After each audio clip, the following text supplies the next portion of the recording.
I'm Jean Gant de la Strada, and I work with Olympia Fellowship of Reconciliation. Um, and I was formerly from Seattle. I've been in Olympia only about 10 years, but during that time, I've been pleased to know Craig and Cindy Corrie and to become more and more involved with the Rachel Corrie Foundation. Um, and we have a lot of information on our website, or you can look on their website for more information about the foundation. Um, Rachel Corrie Foundation is a pretty integral part of Olympia life. And one of the things that, if you're in Olympia very long, you'll see is the Rafa mural. That's 4,000 square feet on the side of a building, which is a mural of an olive tree and the names of organizations and supporters on the leaves. And it was created in 2006 by the Rachel Corrie Foundation and Art Forces. We have an arts walk in Olympia in the spring and in the fall, and the Rachel Corrie Foundation and other foundations, other peace groups have been more and more involved in that. Since the pandemic, when we got back on the streets, and since the attack on Gaza and the situation in Gaza escalated, we're very aware that things have been bad in Gaza for a long time, and I think Rachel's story tells that. But it's been it's wonderful to work with them also at our FOR vigil every Friday night. And the Rachel Corrie Foundation has brought a number of students to work with us who are in pro-Palestinian groups. And it's just been an incredible force for peace and for people working together in a way that is, I think, very important for our world right now. So with that, I want to introduce Craig and Cindy Corrie. Thank you, Jean. Thank you for that generous introduction. FOR has been a big part of our lives for as long as we've lived here in Olympia. When I was a mom raising 3 little kids, when I wanted to tune into the rest of the world, I'd pay attention to what FOR was doing. And our daughter Rachel wrote about FOR and the importance of the vigil as a place for people to go when there were important issues that people wanted to be visible about. So thank you so much. It's a pleasure for us to be here. When our daughter, Rachel, was killed on March 16th, 2003, we experienced the most severe loss of our lives. But with that loss, Rachel also brought us to the world of Israel-Palestine. And in the hours, days, months, and years that followed her killing, she opened up that world to us even more. Within minutes and hours of learning of her death, we were receiving phone and email messages from around the world and from those in Israel, the West Bank, and Gaza. In those first hours, after something like 10,000 email messages poured in, which might not seem so extreme in the realm of email today, but it did in 2003, my AOL email account crashed. There were unexpected moments. A phone call from Yasser Arafat, chairman of the PLO and president of the Palestinian Authority. There were condolences from Israeli peace groups printed in the Israeli newspaper Haaretz, and phone calls from the Israeli Committee Against House Demolitions. In September 2003, Craig and I made our first trip to the region to meet the people Rachel had known, to visit the small internet cafe in Rafah, where she had written to us, and to walk where she had walked in her final days. We crossed our first checkpoint into the West Bank, and we met with a Palestinian at the Alternative Information Center in Beit Sahur, which is just south of Bethlehem. He showed us the space where Rachel had joined other International Solidarity Movement, ISM volunteers, as they trained for the work they would soon be doing in the West Bank and Gaza. We met Ghassan Andoni, a physics professor at Birzeit University, who with Israeli and American Jewish and Palestinian colleagues co-founded ISM, the International Solidarity Movement, and was later nominated for the Nobel Peace Prize. The ISM is a Palestinian-led movement whose website continues to share their commitment to resisting the long-entrenched and systematic oppression and dispossession of the Palestinian population using nonviolent direct action methods and principles. The international participants in ISM work alongside Palestinians. They provide documentation of the many human rights and international law violations that are carried out by the Israeli military and by settlers. And they are committed to sharing their experiences when they return home to their own countries. ISM supports full equality of all people. That day, Ghassan Andoni took Craig and me to his home for lunch with his family in Beit Sahur. It overlooked one of the sites known as the Shepherd's Fields, where stories say the angels announced the birth of Jesus to the shepherds. Ghassan's mother, who didn't speak English, prepared our meal. It was Craig's and my very first makluba.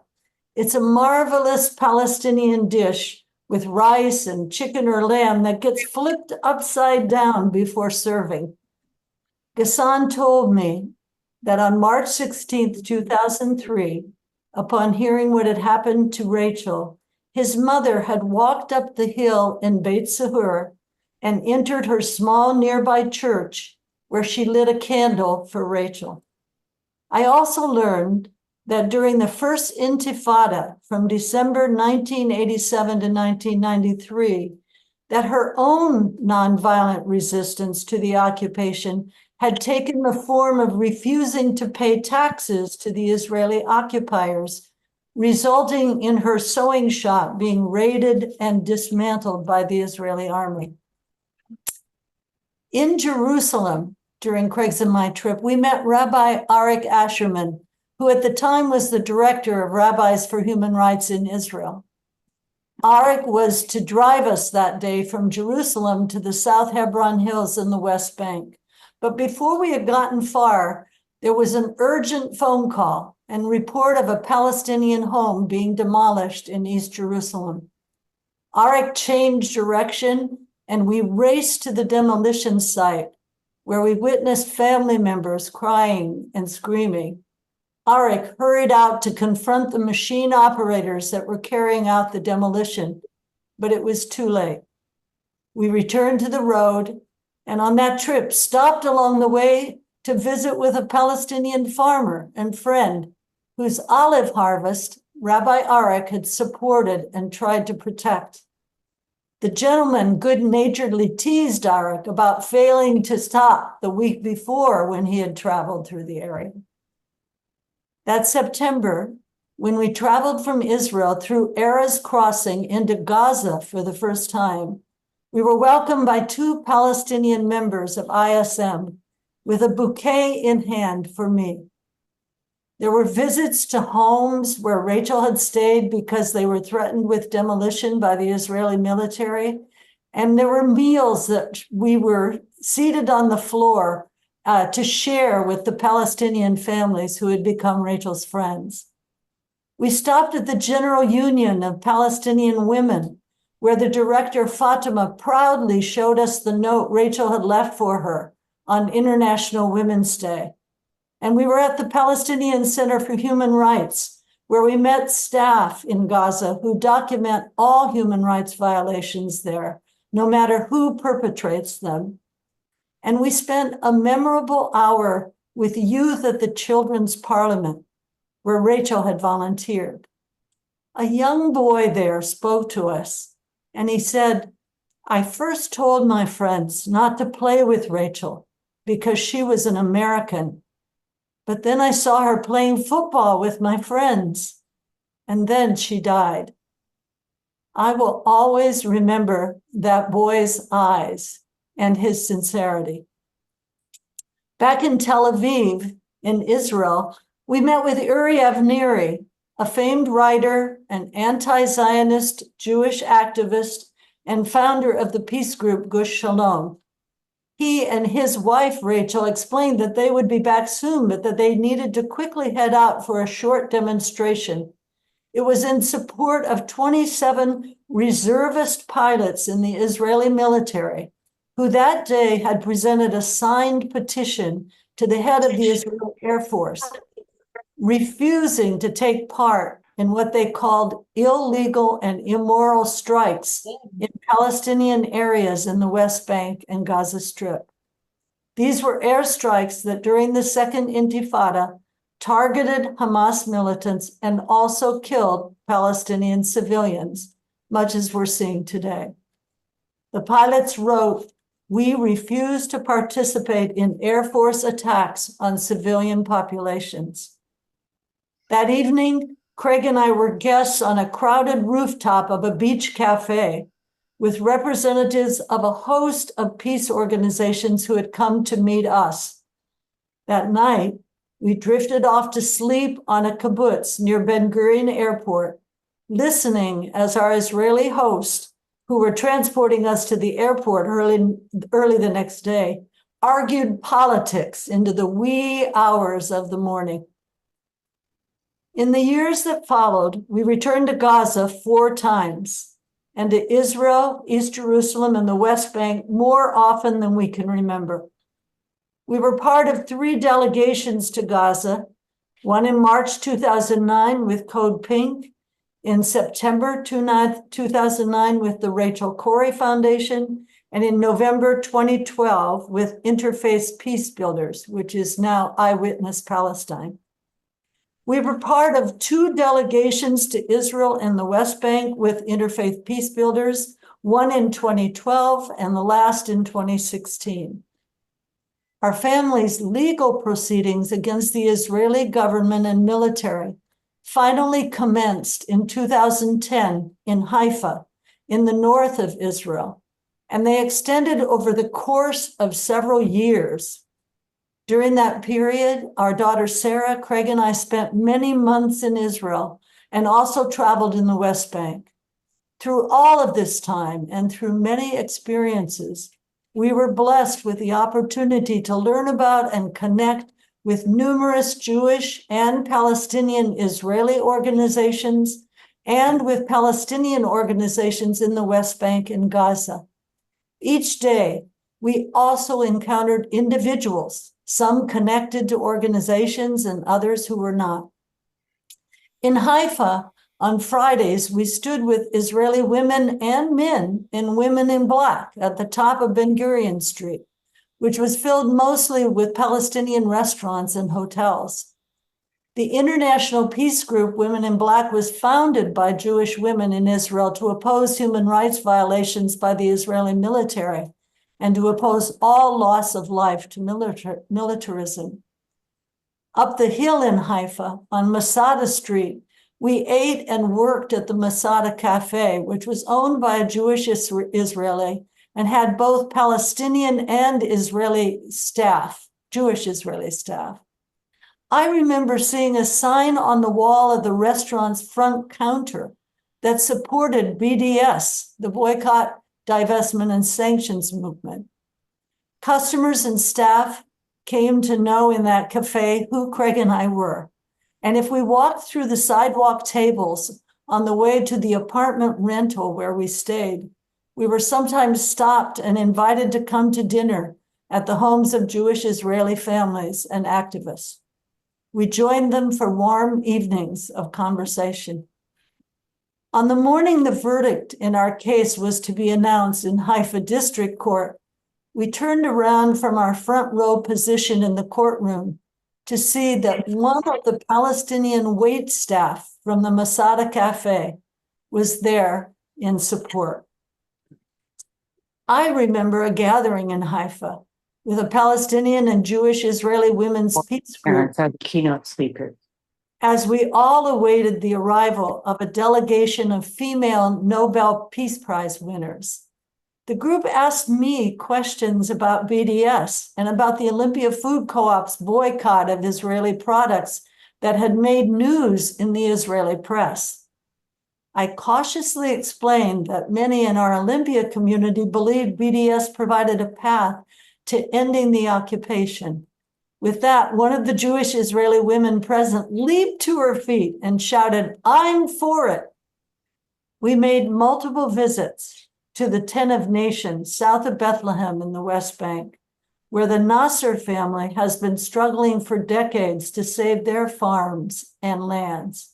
This is known as Daher's Vineyard. These are lands that the family have legally owned since 1916, but is now threatened and has been threatened for many years with annexation by Israel. Surrounded by 5 settlements, the family have turned their farm into an educational space for visitors, and it's marked by a stone when you walk through the barriers to get to the farm.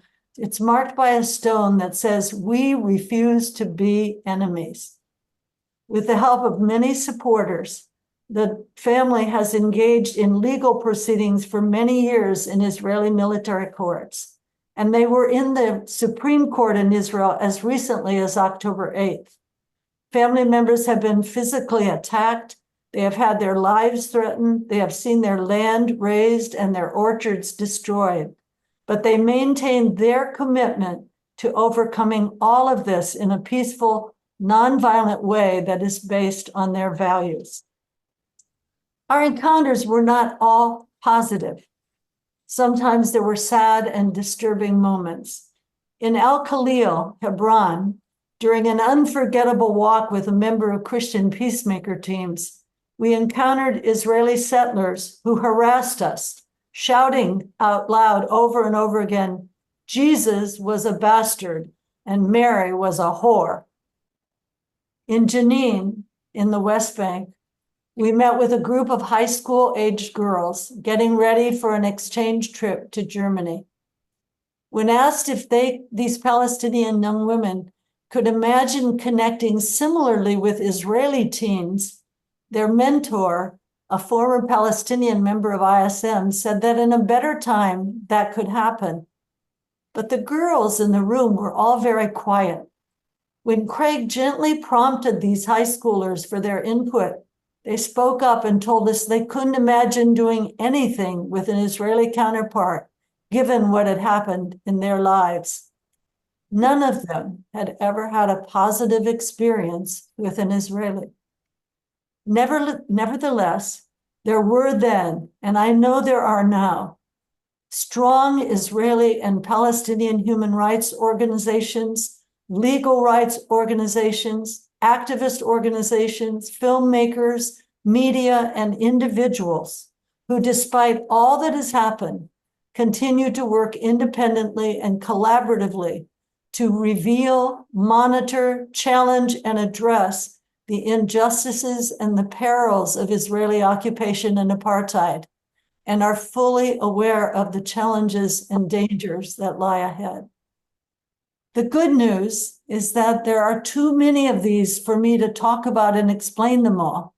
But I want you to see the list of some of the organizations that, from our experience, I feel are worth giving attention to, heeding, and supporting. These are all nearly groups inside Gaza, the West Bank, and Israel. They do not include Palestinian organizations in the diaspora or international solidarity groups.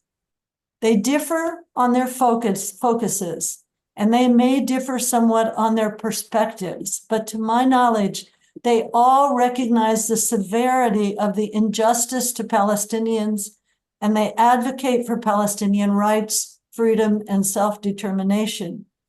And while recognizing the right to lawfully resist, they seek an end to the violence and the carnage. The list is not comprehensive. I would challenge you to Google a couple of them to learn as much as you can about one or more organizations and how you might engage with them, support them, spread their word, etc. So we have human and legal rights organizations. I'll just mention Adallah, the Legal Center for Arab Minority Rights is based in Haifa, and they address the rights of Palestinians who are citizens of Israel, but still live as second-class citizens. El Mizan Center for Human Rights,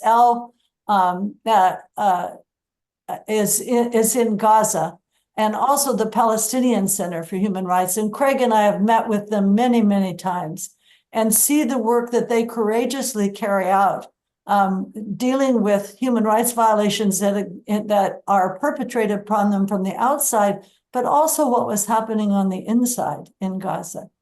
Let's move to the next one for the sake of time, Craig. Uh-oh. Uh, We seem to be frozen here. Oh, there we go. So there are many activist organizations as well. Many of these are inside Israel. Breaking the Silence is Israeli soldiers who leave the military and have come out to share their experiences and what they have seen in combat. Box and Watch, farther down the list, are women, Israeli women, Jewish women primarily, I believe, who monitor, or at least in the past, I'm not sure what they're doing right at the moment, but monitor all of the checkpoints and try to provide some a report of what's happening and supporting the Palestinians who have to stand in line for hours and hours at times to get through checkpoints. New Profile is an organization that actually works with people who want to resist being in the military. Other Voice, very important, one that Craig and I visited in the north of Gaza. This is on the kibbutzes up north, some of whom were hit very hard on October 7th. But we've met with these folks, and they were actually establishing connections, had relationships with people in Gaza. And we stood on a hillside on one of those kibbutzes and could look down at Gaza. So close, but so far away. Craig, let's go to the next. I just want to quickly scroll through. There are religious organizations, Rabbis for Human Rights in Jerusalem, Sabeel Ecumenical Liberation Theology, which also works with Sabeel North America here in the United States, doing very important work. And Sabeel provided so many conferences early on here in the United States where Craig and I were really mentored as we tried to learn more and more. There are women's organizations. I mentioned Coalition of Women for Peace that brings together these organizations, but groups like Women Wage Peace and Women of the Sun in Bethlehem. Organizations that really focus on movement. Physicians for Human Rights Israel and Gisha. I have such respect for Gisha, who put out wonderful reports they focus on Gaza and on the severe difficulty that people have moving in and out of Gaza. And Adamir, which is a West Bank organization that focuses on prisoner issues and the holding of prisoners in arbitrary detention. As of June, there were over 3,000 Palestinians in arbitrary detention and many more being arrested in the West Bank. There are media. internal media, the Alternative Information Center in Beit Sahur and Jerusalem. And these two groups work together, Jewish Israelis and Palestinians, on keeping people informed about what's happening. Plus 972, a wonderful Israeli media outlet, also very cognizant of what's happening with Palestinians. And Haaretz, reporters Amira Haas, Gideon Levy, you've heard them on Democracy Now!, I'm sure, in other places. Amira Haas was here for a conference of ours. We've met with her in Jerusalem and in the West Bank as well. She's the only journalist, I believe, from the whole region that actually lives. She's a Jewish Israeli who lives in the West Bank, and she previously lived in Gaza for several years. There are Palestinian think tanks that are doing policy research and development, and these are very important right now as Palestinians find their path forward. And there are people that are working on economic and community development also. So these are just some of the groups I'd like you to be aware of. I'm going to turn it to Craig quickly for some voices that we really have depended upon. Yeah, thank you, Cindy. And I'd like to start actually back where Regan started, with a land acknowledgement, maybe a little bit different. Most of you maybe have seen this map, the despairing map of Palestine, talking about, from the left, in white would be the Jewish land and the Palestinian-owned land. On the left, that's in 1945, before the founding of Israel.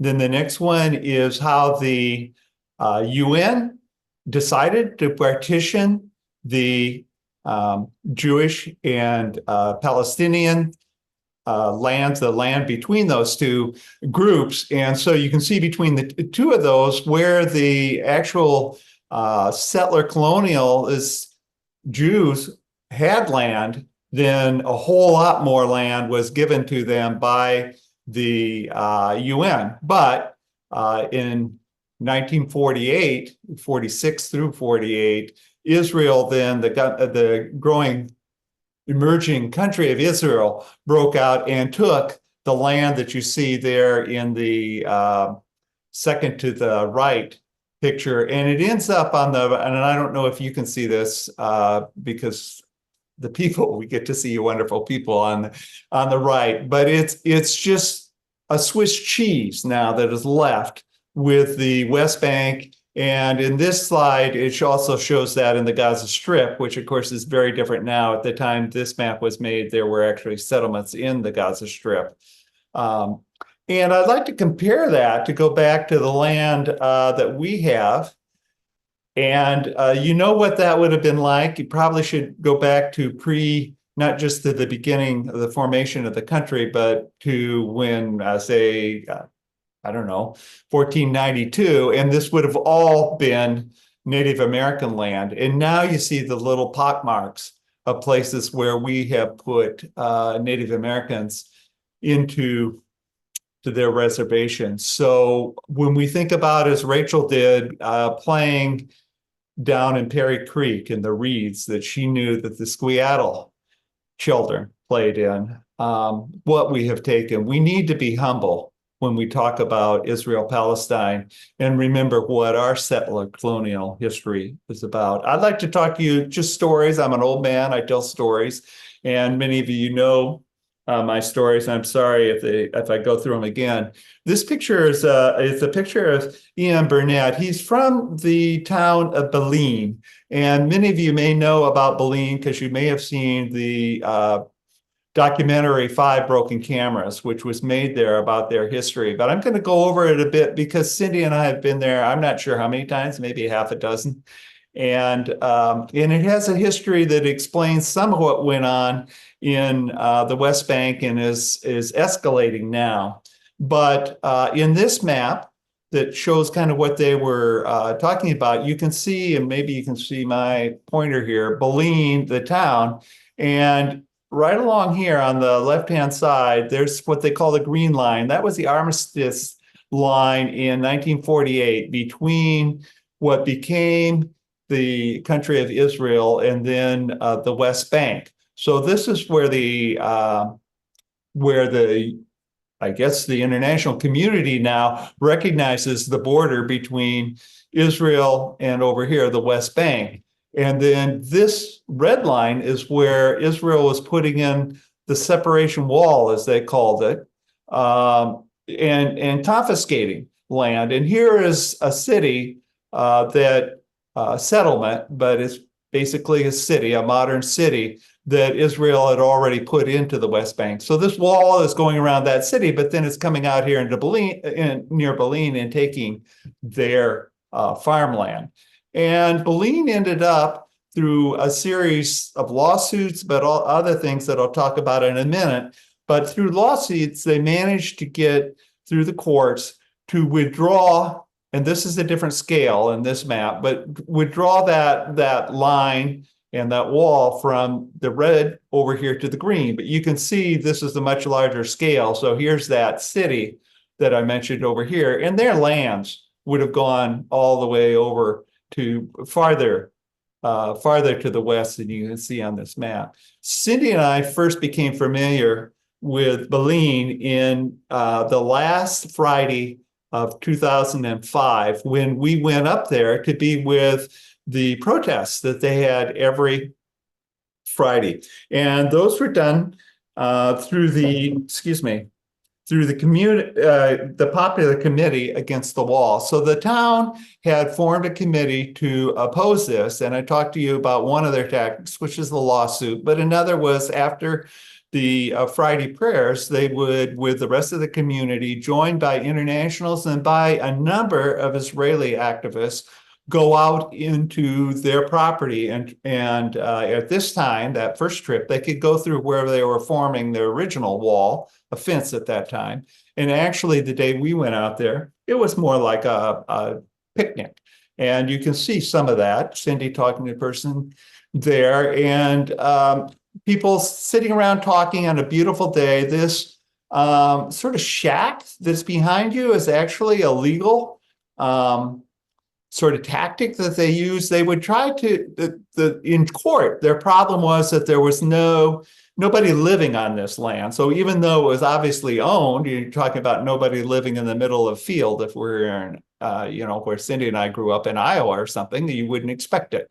But that was a problem in trying to assert their property rights. And so they would put different movable houses on there. They call them caravans, and we might call them a camper or something like that. And that, because they were movable, that wouldn't work. So they ended up, after several times getting things destroyed, they ended up putting up this brick small shack here. And that actually gave them legal status to protect the lands that they obviously owned.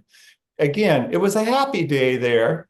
And Cindy here is singing with some of the women around that group. And that was our first trip up there in late 2005. And I think that actually they had been protesting since, I believe, February of 2005. Again, every Friday when the formal protests would happen. And that may continue to this day. I'm not certain, but it certainly has through the years.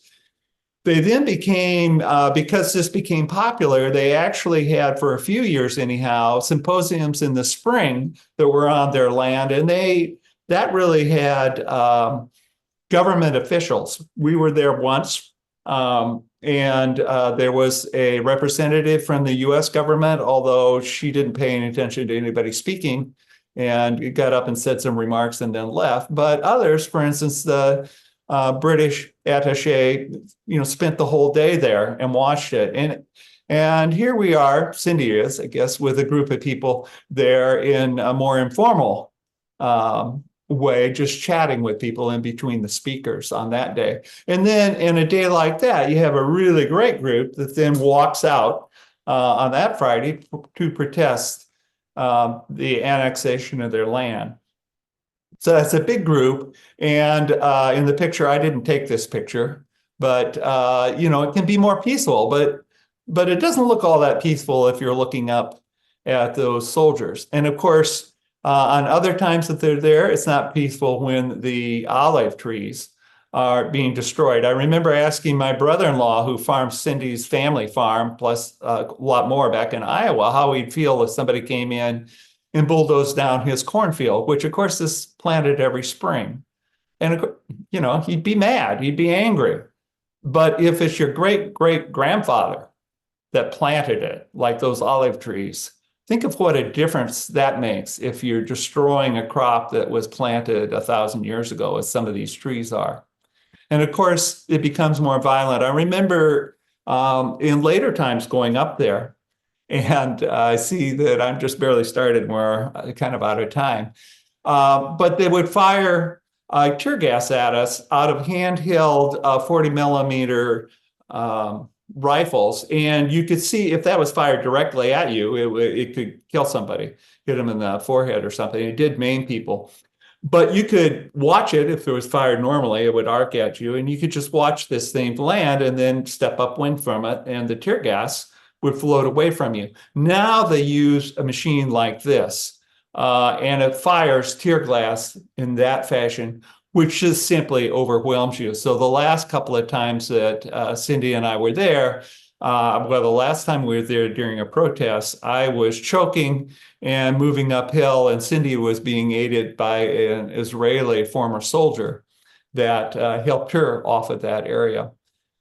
And of course, people have to be tended to. This is Dr. Mustafa Barghouti, who has been a longtime spokesperson for Palestinian people, and in fact was here with the Rachel Corrie Foundation Peace Works, their initial Peace Work, and spoke here.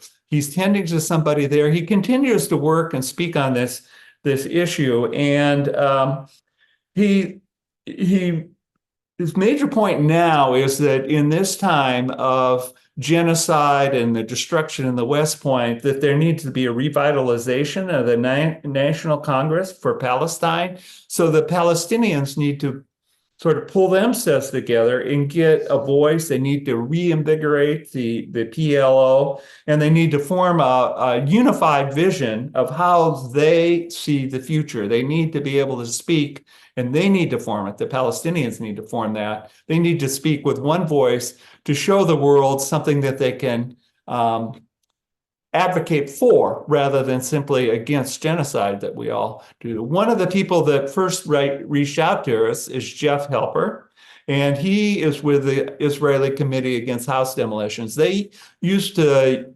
use a rebuilding of homes that the Israelis would destroy in the West Bank as a political protest and something to use to teach the West about what was going on there. And actually the political, it was hard for the families to actually live in the homes that were rebuilt because they were continually destroyed. He still gives talks, not only here in Jerusalem, but to internationals, but around the world. Cindy and I last heard him in Duluth, and he sort of echoes his friend Dr. Barghouti's idea that the Palestinians have to come up with a declaration of how they see the future, and that he is working with Palestinian groups to do that. He is in favor of a one-state solution, which of course it already is one state. It is all controlled. That whole area is controlled by Israel, but it needs to be spoken with so that people can work together for that. And his point, I guess, goes back to South Africa. From the South Africans did speak of a vision about how South Africa would work, and they talked about one person, one vote. But the difference between South Africa and Israel-Palestine is that everybody in South Africa thought of themselves as the South Africans. And as Cindy said about the girls in Jenin, they don't view themselves as all of one area, one political area or group. I want to speak, and then maybe I'll let it go because we're already 5 minutes over, but I want to speak of another group, and that's Combatants for Peace. And you have on the right here, Bassem Aramin. No, Excuse me, yeah, on the left, Bassem Aramin. and on the right, Rami Elhanan. So you have a Palestinian and an Israeli. The Palestinian was a freedom fighter in the West Bank, and he was arrested when he was 17 years old, and he was put in jail for 7 years. While he was in jail, he became friends with one of his jailers and actually convinced this person, talking one-on-one, to support the Palestinian cause. And his daughter, Abir, was killed as 10-year-old, walking home from her school, shot in the back of the head by border police, Israeli border police, with a rubberized bullet. Rami Elhanan's daughter, Abir, No, Smadar, excuse me. Thank you, Cindy. Yeah. Was killed when she was about 14 years old. She went into Jerusalem one weekend, and there was a suicide bombing. And they didn't know what happened to her. A few days later, her body was identified. But they went for 3 or 4 days simply knowing that there was an explosion, and their daughter never returned. These two people have become amazing friends, working in a group that's called Combatants for Peace. I remember first hearing about it, and I think it was Ronnie that told me that the Israelis wanted to call it Terrorists for Peace, but the Palestinians would have none of it. They didn't want that name associated with them, even if it was the Israeli former soldiers that wanted to do that. They work now together, or they used to work when we last saw them, and I think they still do. But they would Ronnie would take Bassem around to high schools, because even inside Israel, where there's a large Palestinian presence, it's often separated. So the Israeli kids that are going to go off and be soldiers after they graduate from high school may never have met a Palestinian. So part of this is just to get them to see a Palestinian and somebody that can relate so well to individual people that he can talk his jailer into joining his side. It's a terribly moving story that they have, and I want to just sort of maybe end my talk 10 minutes late by the story that Bassem told us when we met him. I think it was about 4 months after Abir was killed, and in his home. And he talked about that day, and he was part of this group of Combatants for Peace. And so when he heard about his daughter being shot, for one thing, he got a call from a cell phone from a friend, Israeli, who was riding his motorcycle around on a hot night, shirtless, and said, "I'm coming over." And Bassem said, "Well, you can't get here. Shirtless Israeli former soldier riding a motorcycle into the West Bank. You'll be killed before you get here." And he said, "Well, then I won't get there, but I'm coming." And he said about an hour later, his friend showed up, and they gave him a shirt. Abir lived for a while, and they took her to a hospital inside Jerusalem. And Bassem had a pass so he could get to that hospital. Some of his neighbors had a pass, and so they came to the hospital, and they came up to see him in Abir's where Abir was, and they said, "Who's that down in the lounge downstairs? They look like soldiers." And Bassem said, they are, or they were soldiers. They're friends of mine. And his neighbors couldn't believe that he was friends with these soldiers. But by the end of 3 days, Abir showed no signs of mental activity. They had to pull the plug. They had to make the decision to pull the plug on his daughter. But at the end of that time, his neighbors invited these soldiers to come back to the West Bank to the memorial service for little Abir. But that's not the most moving thing that hit me. I'm a reluctant former soldier from the Vietnam era. What he told me, Bassem did, is that when he went into that hospital, he met his friends, these soldiers that were his friends. And he said, those soldiers came to me and they said, They said, we know who did this. We know where they live. We'll take care of this. And he said, I had to grab them physically and stop them. And he said, I don't want revenge. Anybody can get revenge. I want justice. And so my feeling was that I was in a presence of somebody whose soul was so large that on the day that they killed his daughter, he saved the lives of the people that killed her. I'm going to turn this back over to Cindy, and maybe I'll leave their pictures up there. Because of time, I'm just going to just say that at some point during the morning, I would like to share a bit about where things stand right now and what I think we can all do. It's a terribly important time for us to be vigilant and to stay engaged, to get focused, because there are real dangers ahead particularly for Palestinians, but for the region. And I hope we'll have a chance to talk about that. But thank you very much for the time, and we look forward to conversation with all of you and questions.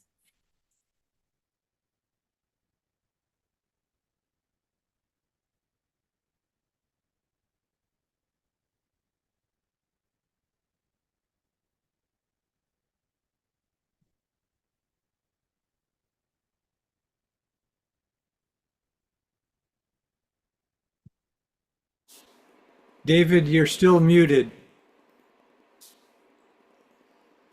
Thank you. I'm sorry. Thank you, Regan. Thank you, Craig and Cindy, for all of you, what you shared, rich experiences. And I'd like to, we're going to be going into Q&A shortly. And I'd like to maybe give a few minutes to Cindy and Craig if you want to share before we have till about 10:20. If we could share at least 5 minutes or whatever to extend what you wish to share with us. But we do have some time to talk about for questions and answers. And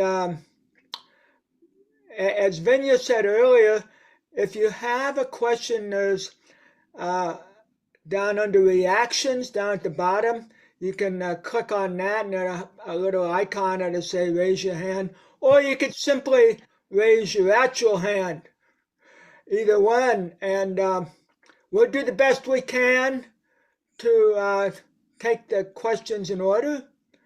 And also, if you wish to put something in the chat, that's very welcome.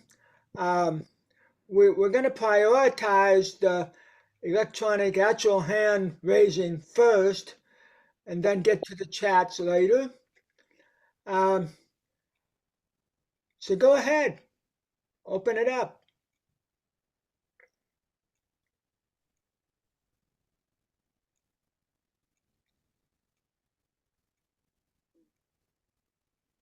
And be sure if when you talk about, when you raise your hand or whatever, unmute yourself. So, I got a question for both of you, and 30. I'm just curious, how did traveling over there, and not beyond travel, living over there in a sense for your experiences over there, how did that change your view? And I'm sure that's a complex question. It's but maybe whatever you can share would be grateful. I think well, the whole experience of having Rachel go there changed us because this was an issue that we'd been aware of all of our lives, but hadn't really tuned in. We didn't have a direct connection to it. And of course, Rachel changed that in a very dramatic way. And we started learning a lot. I mean, she was our mentor early on. And I'm so grateful for all that she brought to us before she left and while she was there. And already we were seeing when she would write to us, my son was in Washington, D.C. working, and I said, "What do you think about what you're hearing?" Because we knew how much her words mattered to her and how careful she was with them, and how and what a good listener and observer she was. And my son said, "It's not a perspective I ever hear here at all." And so I think going there, there are a couple things for me. One, first of all, people forget, I think, or originally I didn't even know that inside Israel, 20% of the population are Palestinian. And so one reaction I have is, even though the Palestinians are living as second-class citizens, there are still Palestinians there who are doctors and nurses and storekeepers and so forth. And they are living together.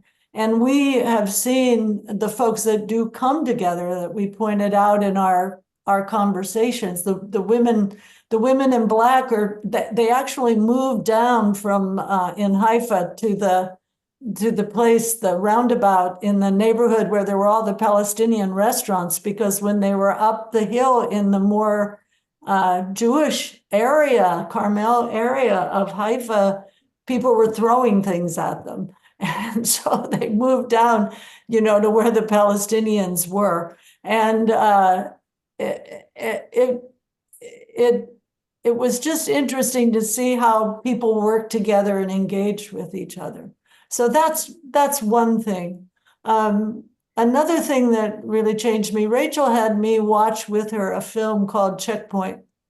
The last time I was here in Olympia, Craig and I were in Charlotte at the time, and before she left to go. And we watched the film, and then I went through a first major checkpoint going from Ramallah to Jerusalem. Nothing terrible was happening at the checkpoint that day, particularly. And there were terrible things that happened at checkpoints. Women died not able to get through for hospital care when they were having babies and different things. But that day, it was just kind of a more normal day, I think. But we stood in the heat with Palestinians to move through it for maybe a half hour or so. And all of a sudden, the reality of the humiliation of it for Palestinians, and realizing that that was something they had to do day after day to get where they needed to go if they were working on the Jerusalem side. And there was a gentleman in front of me holding his little child, probably 4 or 5-year-old child's hand the whole time. And tears just started rolling down my face, because I remembered watching the film with Rachel and how I hadn't internalized at all what it meant to live under occupation on a daily basis. And the gentleman holding the little girl's hand, I didn't say a word. I just had tears running down my face, and he just looked at me and said, "This is the occupation." And so I think that that's a really important thing for people who go there or who have not had the opportunity to go there, is just trying to internalize more what it would mean to live under these circumstances day after day, sometimes for many people, for your entire life. I guess I'd only add that Cindy and I were really fortunate in that we did get to spend a lot of time in that area, and so we're really not going there as tourists. We're staying with families. We get to meet people. We get to see the same shopkeeper or coffee barista over and over and over again. Stay with farmers, pick olives sometimes, which was the most satisfying thing to do. When you pick an olive, it stays picked. The rest of our work, you never know whether you accomplished anything or not, it seems like. But so you meet the people. And I was talking with some people last night, and Palestinians that were saying, they don't even realize that we're human. All the huge effort done around the world, but in Israel by Israeli supporters to objectify the Palestinians and not recognize their humanity. And I pointed out that the U.S. did that for Vietnam in Vietnam. You can't get a soldier to kill somebody if they think it's a human, you know. So that's part of war, one of the worst parts of it. But I think for me, going and seeing the other over time, if I was a better person, I never use the word they, because we've been there in a lot of places in the world now, and there is no they there. Once you get there, it's all us. And that feeling of us is something that I wish I could get our State Department to act on. They may, at some of them as individuals, realize it, but that's not part of policy. So I think that sense of community, not just a community in Olympia, but a community that's around the world, and that when you meet people, they're probably going to be your friend. There's one last thing I would add that I was just struck by, and that's that another thing that's unique for Craig and me is that we were able to go to all those areas, to spend time in the West Bank, inside 48 Israel, and inside Gaza. And, you know, the US government doesn't send anybody to Gaza because they've designated it as a terrorist, you know, Hamas's terrorist organization. Congressman Baird, our former congressman, made 4 trips there. I at the same time, John Kerry, I think, went to the north of Gaza, but never went in throughout Gaza, but Congressman Baird did and speaks eloquently about it. And but those were the first trips there by American officials in, I think, probably 10 years. And so when we would come back from trips, sometimes we were in DC, we'd let the State Department sometimes know, and people at the Palestine-Israel desk would tell us to come in. They'd like to hear what we had seen and experienced, because they're not able to go to those places. So it's just another aspect of this that I wanted to share. Thank you both for that, or I might say eloquent response. So thank you.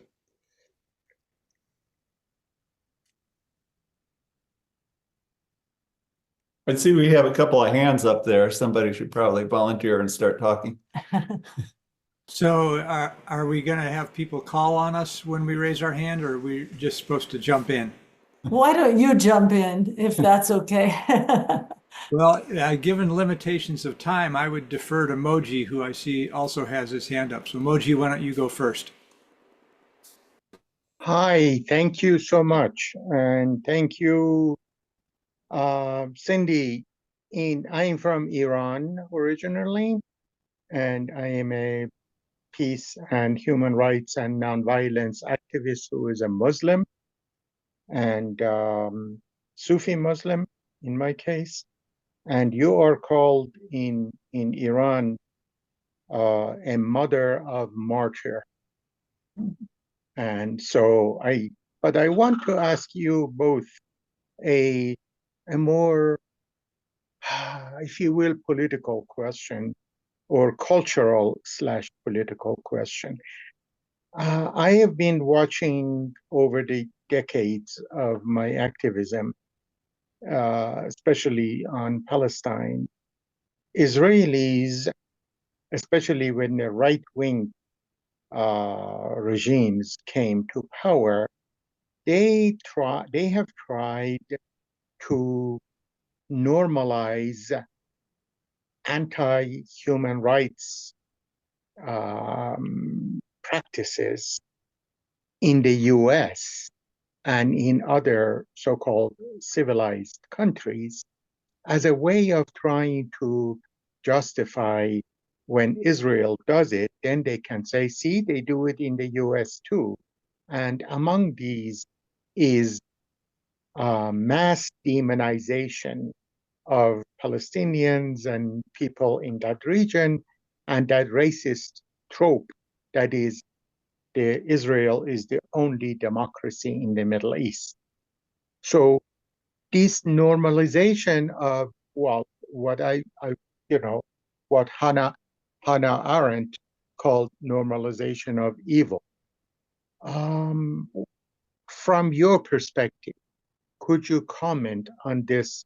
I believe it feels like I haven't done a study of whether it is being done purposefully, but it feels like it's a policy. So if you could comment. By the way, I am in Boulder, Colorado. Thank you So for that. thank you. That question, and from coming in from far eastern region of Western Washington. So yeah, I think that is a thought out policy, although I can't tell you the minds of any politician, let alone an Israeli politician, but it seems so common and so pervasive that I think it has to be a policy. And who I think has made the space for the rest of us to talk, and who I'm really thankful for, is our friends in Jewish Voice for Peace. They have a voice that they can speak out of, and they're criticized for it. You know, they're called self-hating Jews or some nonsense like that.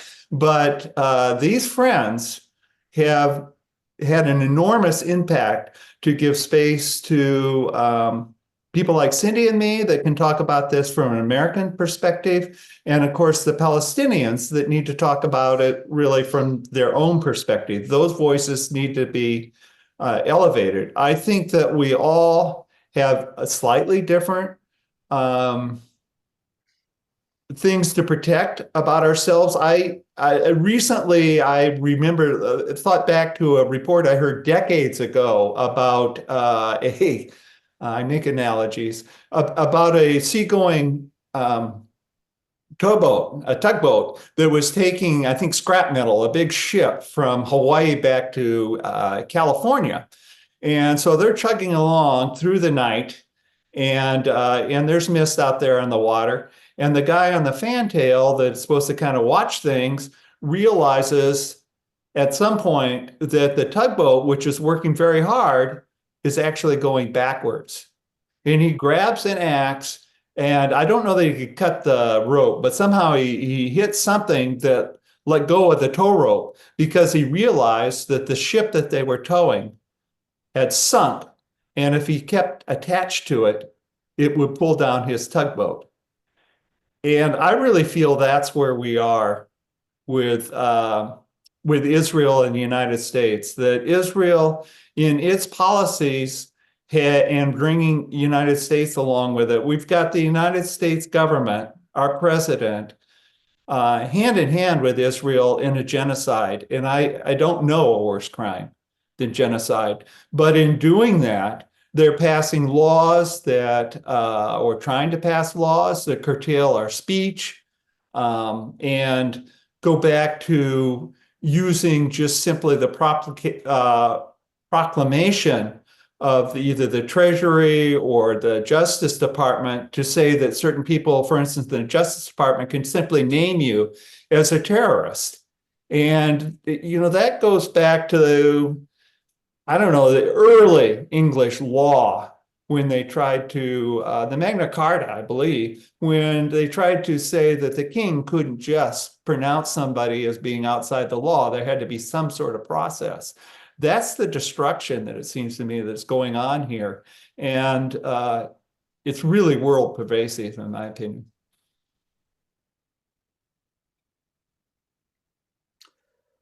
Are there other questions? Oh, yeah. David, do you have time for one more question? Absolutely. Go for it. Okay.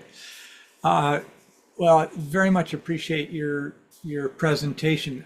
I'm actually going to ask you to step back to a macro level and looking at where we are historically with the Trump presidency coming in January and what that will mean.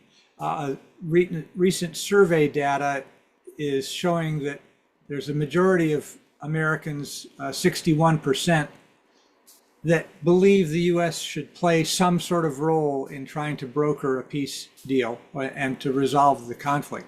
But it's also kind of like, wow, only 61% of the American public cares enough about this issue to be expressing in a poll that we should be playing a positive or helpful role, not to say anything about how that breaks down.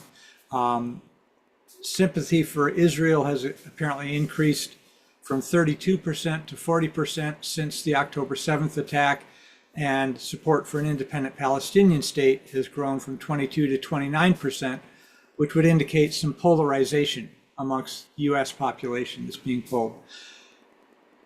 With those currents, I mean, I'm just doing a quick snapshot, what recommendations would you have for nonviolent activists looking ahead to the next 4 years or so of political action, given that the federal government is now going to be run by Trump and his unabashedly pro-Netanyahu policies? Thank you for the question. And it goes to some of what I was going to talk about what we need to do or what we can do. And I think we're all in a bit of a quandary about that right now.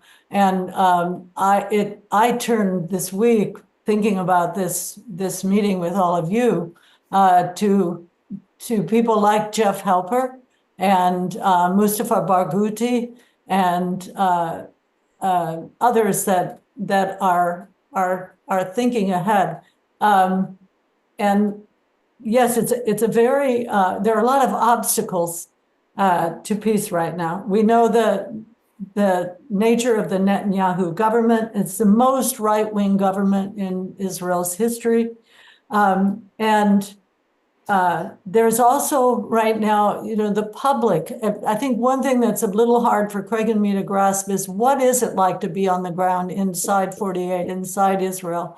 Because we keep hearing from people like reporters like Gideon Levy that there's much less sympathy, certainly for people in Gaza than we would have expected to see when we were walking around there some years ago. It's also one of the most dangerous times for Palestinians for protest in the West Bank, and the situation in the West Bank is growing worse every day. I think you're all aware, one of the things I would like you to keep thinking about, not lose sight of, is the killing of Aishinur Ezgi-Igi, the young woman who went to be with the same movement that Rachel was a part of, ISM, and was shot in the head and killed during a protest in the West Bank, nonviolent protest with the group that she was with. And we're connected to her family, working with her family. It looks like a pretty difficult time for them to seek or to gain any accountability for what happened to her, but I know that they want to pursue that. So keeping that in mind.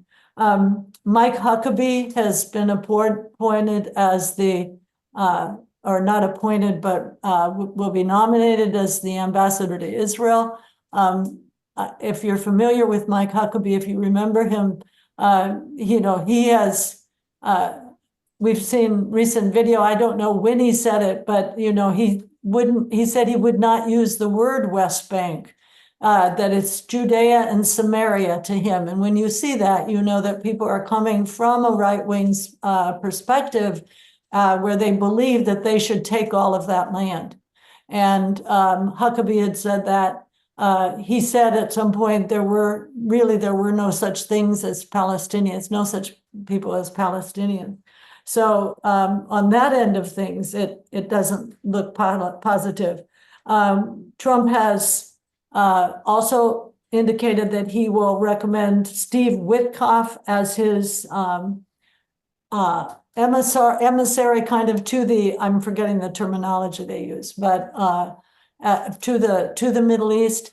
He's a golfing partner of Trump, he's a friend for a lot of years apparently, and is a real estate billionaire. and doesn't have a diplomatic experience. We're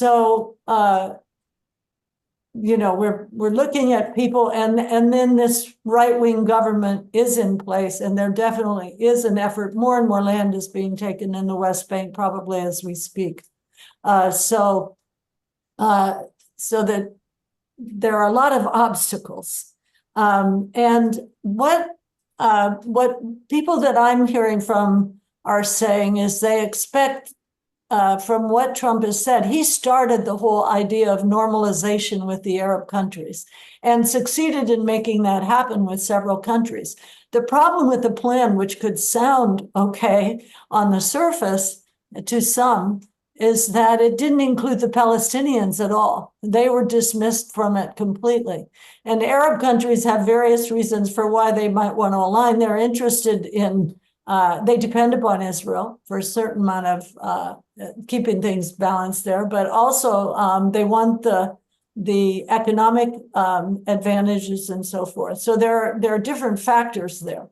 But Biden continued. When he came into office, things that the Trump administration, the first term, had set in place, moving the embassy to Jerusalem, recognizing the Golan Heights, which is occupied territory under international law, but recognizing the Golan Heights, Craig and I have also been there, as being a part of Israel, totally against international law. These were things that did not get reversed by the Biden administration. And Biden has been very focused on trying to continue normalization through and getting Saudi Arabia, which would be the real prize if that happened, and to be a part of that. And what I'm hearing from people that Craig and I have depended on for a lot of mentoring is that they fully expect Trump to proceed with that plan. What they don't know, the one hope in it, and maybe a small hope, is that that the Arab countries, that's where there is some possibility that they have shifted a bit on how they're going to approach it because of what's happening in Gaza. And another thing about Trump is that he, according to our more academic colleagues, feels that Trump is much more aligned with the Orthodox Israeli Jews. That Ben Friedman, who was a former ambassador, is an Orthodox Jew. Jared Kushner is an Orthodox Jew, and so it's not sort of AIPAC variety folks. It's more right wing than that, which would also indicate supporting the effort to complete the normalization, but also to take over to annex West Bank and Gaza. So that's what we could be facing. What we do about that, first of all, it's a very important time for Palestinians. Everyone's saying that the Palestinians, and it's difficult for them to come together because you have Palestinians in Gaza, you have Palestinians in the West Bank, and you have all the Palestinians in the diaspora. But it's important. They need strong, united leadership that they don't have right now. I think what's heartening is that there is wonderful thinking happening on the part of Palestinians, like Mustafa Barghouti, who is saying they actually need a national assembly. They need to reactivate the PLO, which did represent all of those different segments of the Palestinian population. And what I think we have to do is to be listening, looking for those voices, elevating those voices as best we can, getting those words out. We also need to be visible, continued, I think, to be visible in the same ways that we have been being in the streets. It's not a time to step back, but to be visible in the streets at our vigils, et cetera. But I'm also hearing that it's not going to be just going to a protest that's going to stop what's going on here. And so, or what we would expect to see happen. I guess I'll stop there. I know I mumbled on for a long time. Yeah, there may be other questions about that, and I'll let Craig, It seems like we're probably about at the end of our time. I know one of the reflections I wanted to hand out to you, and maybe tosses this question right back at you, but when Cindy talked about Rabbi Arik Asherman, who is the first person that drove us into the West Bank, and his activism, and as we came back from our afternoon in the West Bank, and he was desperately trying to find a restroom for me because I managed to get diarrhea on this, as many people do. But Cindy asked him, she said, Arik, why do you do this work? And Arik said, I have little children. Someday, my children will grow up and ask me, Daddy, what were you doing while all this is going on? And so Arik was building, as he lived, his answer to his children's future question. And I think somehow we have to answer to future generations, what are we doing while this goes on? And I think each of us can find some way to use our own talents and time and act in our own way to make this a better world. And I know that's what FOR is about. And I congratulate you on that. Well, I think that's end of our Q&A. Thank you both. And Bruce, thank you for your question. At this point, we're going to have, actually, I want to introduce, as I think about it, I want to introduce Mary Hansen, who's going to do this next segment. Hi, David. Let's see. I'm not showing on the screen yet, so. Mary, do you see the keynote discussion groups and suggested questions? Yes, I'll just say it. You don't have to see me. Yeah, and these are breakout groups. So there'll be small groups, you know, maybe 4 or 5 people in each group. Some group, we hope that they'll be small anyway. Vindia will be breaking us up into the small groups. And so from 10:20 until 10:55, we will be discussing, these are just suggested questions, just our reflections about some of the points that the Corrie's brought up that you want to reinforce, some reflections you have about the Corrie's presentation. Also, what do you find helpful and hopeful in your own life, your private life and your political activism, and really any other questions that people in the small group would like to discuss. And make sure, of course, that everyone has a chance to speak. I prefer to say, speak for about a minute at a time if you can, and go round so that everyone can fully share their thoughts. Thank you. So Vindia will now be breaking us up into small groups, and then we'll come back to the large group at 10:55.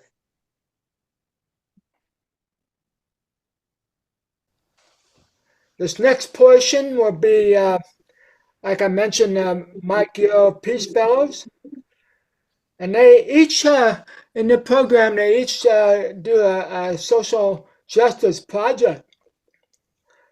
And I'm going to introduce Abigail Acera, who's going to be the MC, act in the role of the MC during this segment. So Abigail, go forward. Perfect. Good morning, everyone. Like previously mentioned, my name is Abigail Sari, and I am one of the co-coordinators for the Mike Yarrow Peace Fellowship this year. And I was actually a participant of the Peace Fellowship a few years ago. And so I'm working with Dweja this year as a co-coordinator. And I know a lot of you probably are familiar with the Peace Fellowship, but I just wanted to give a little bit of background information on what we do. And so the WWFOR runs the Mike Yarrow Peace Fellowship, which is a year-long fellowship that includes a grant of $500 sponsored by the generosity of WWFOR. And this money is used to work on a nonviolent social change project of choice, of the participants' choice, plus receive nonviolent training and support. And so today, the first person that is going to present their project is Naman, and they're presenting their project on the technological solutions for soil conservation. For some reason, the sound is coming on the TV. It's coming from the laptop. Yeah. So, Abigail, are you screen sharing so we can see the first panelist? On my screen, I still see the slide reading MYPF Panel of Youth Activists. No, I'm not screen sharing. Naman is supposed to be screen sharing their screen for their presentation. And if you could speak a little louder for my old ears, that would be great. And Elaine, can you mute yourselves?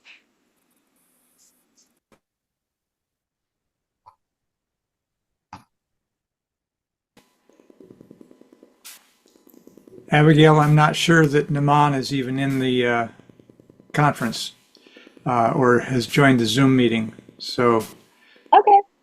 we may need to skip over. We also had Anuva Sitar, who was supposed to present by video, but we haven't yet received her video link. So we may be saving some time to the extent that we have dropouts, but we'll have more time for question and answer at the end.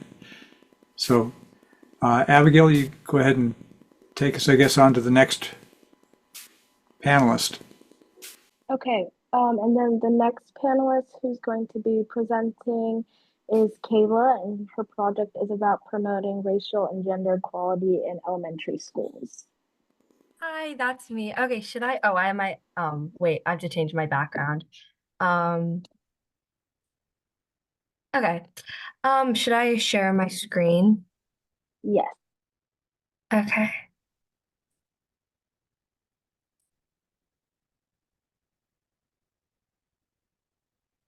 Can everyone see? Yeah. Okay. So yeah, my project's about diversity awareness in school. My name is Kayla Wijesekera. I'll go to the next slide. I want to start out with a quote that I heard about when I was younger, and this quote has kind of always stayed with me. Whatever affects one directly affects all indirectly, by Martin Luther King Jr. And this quote's kind of like the basis for my project, and I'll explain it more later, but it definitely influences how I go about my project in other ways. A little bit about me. I'm in 10th grade at Holy Names Academy. I'm 15 years old. I've always been interested in giving back to my community. So I've done the Faith Friends organization, which also has influenced my project. I'll explain. But where our church partners younger kids who have learning disabilities with older mentors, and you can play games and do activities together. I'm also a counselor at Girls Rock Math, and I've been a counselor for 2 years. And I love working with children and just meeting people from all around Washington. And I'm part of Water First International. This is my 4th year on the board. And that was one of my first experiences with community service. So it definitely kind of like got my feet in the water. And I'm also a coach for volleyball at my local elementary school. And at my school, I'm an ambassador recruiter, and my favorite hobbies are swimming, paddleboarding, and baking. My project, I want to increase racial and neurodiversity within local elementary schools. Growing up, I went to a predominantly white middle school, and I definitely saw how that could like influence me and also influence like people I associated with.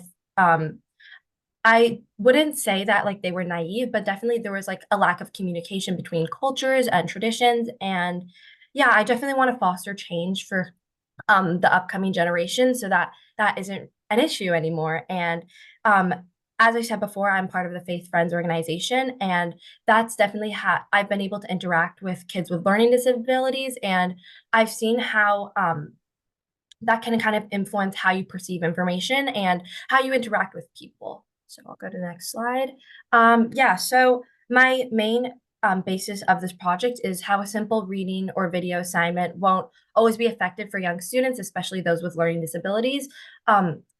They're often also outdated. So usually a video or reading assignment is the most common form of diversity training within elementary schools. But working with the Faith Friends organization, I've seen how this is not always impactful, and it doesn't always reach students with neurodiverse who with learning disabilities. And this on the screen, visual, auditory, reading and writing, and kinesthetic, those are the VARC learning principles, and these are the ways that students learn and perceive information. And studies have shown that the best way for students with learning disabilities to perceive information is by using all of them. So I wanted to develop a curriculum for diversity training that uses all of them, that will help students get information from different ways. So visual is like through like seeing and like a video. Auditory is through listening. Reading and writing is through taking notes and even drawing, just like writing stuff down. And kinesthetic is like a hands-on game or activity and something that's tangible. To do, I need to finalize the curriculum and to reach out to schools. Right now, I'm just focusing on local elementary schools in the greater Seattle area, which is where I live. But in the future, I do want to try and reach out to schools all around Washington so most kids can benefit. And I just need to finalize the curriculum by like using all four, and yeah, and I should be presenting by February to April within those months, and that's when I should be like completely finalized with my project. Thank you. I'll share.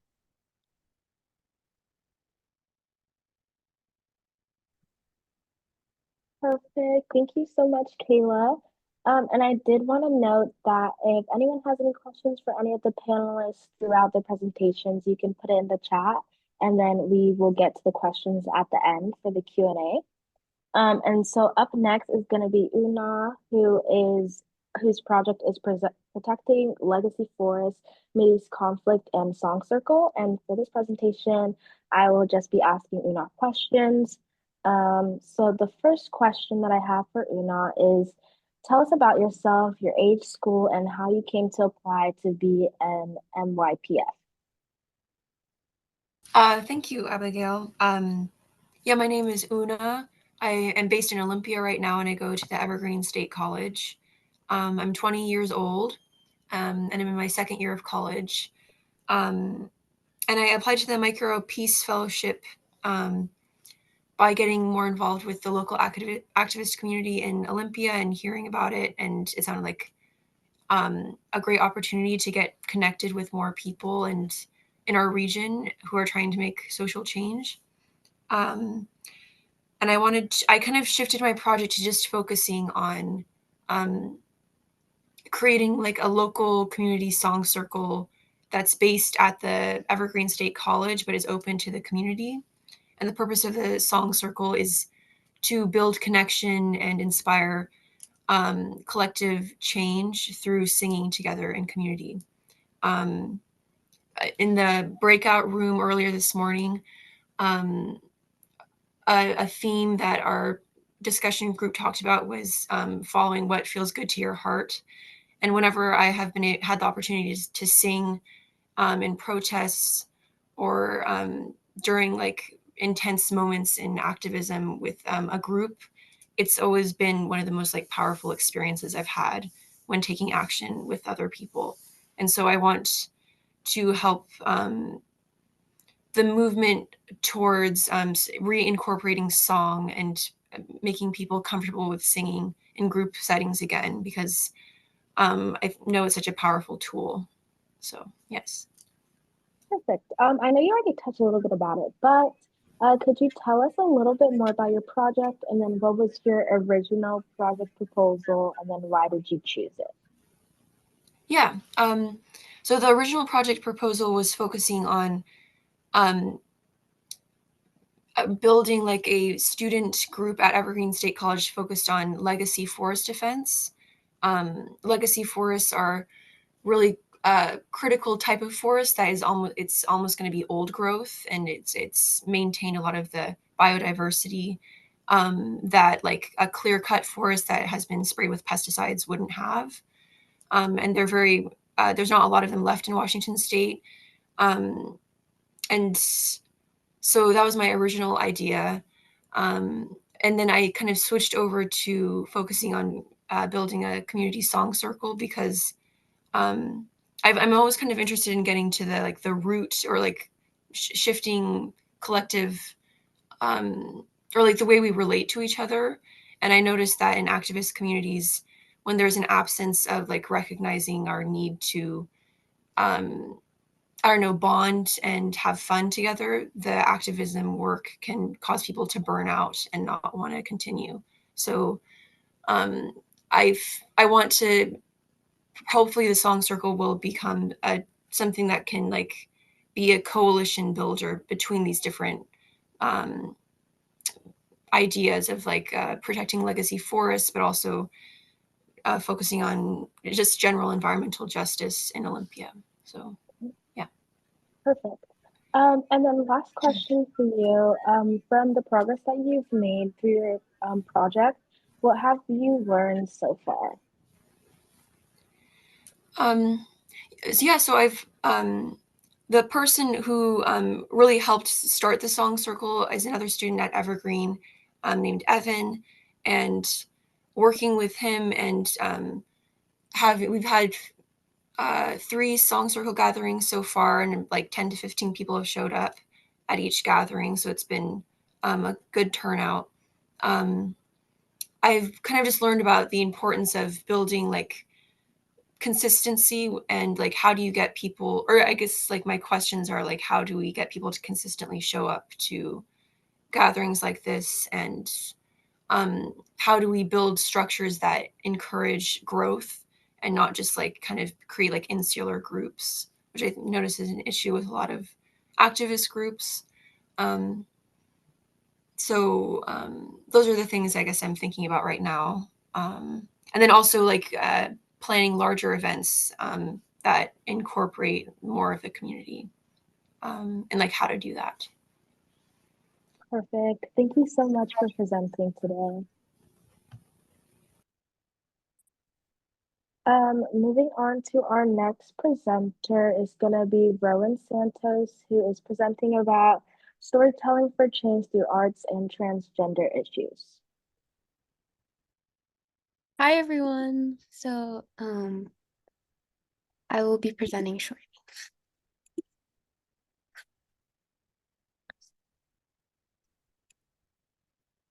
Okay.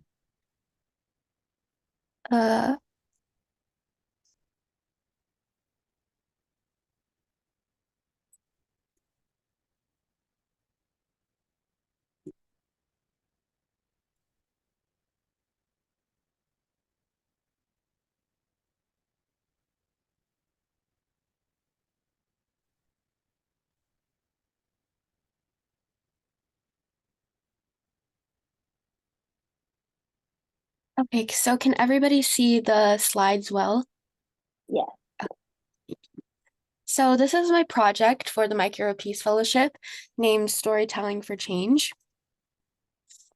So for an introduction, artivism is the root idea of storytelling for change. And artivism is the combination of 2 words, which are art and activism.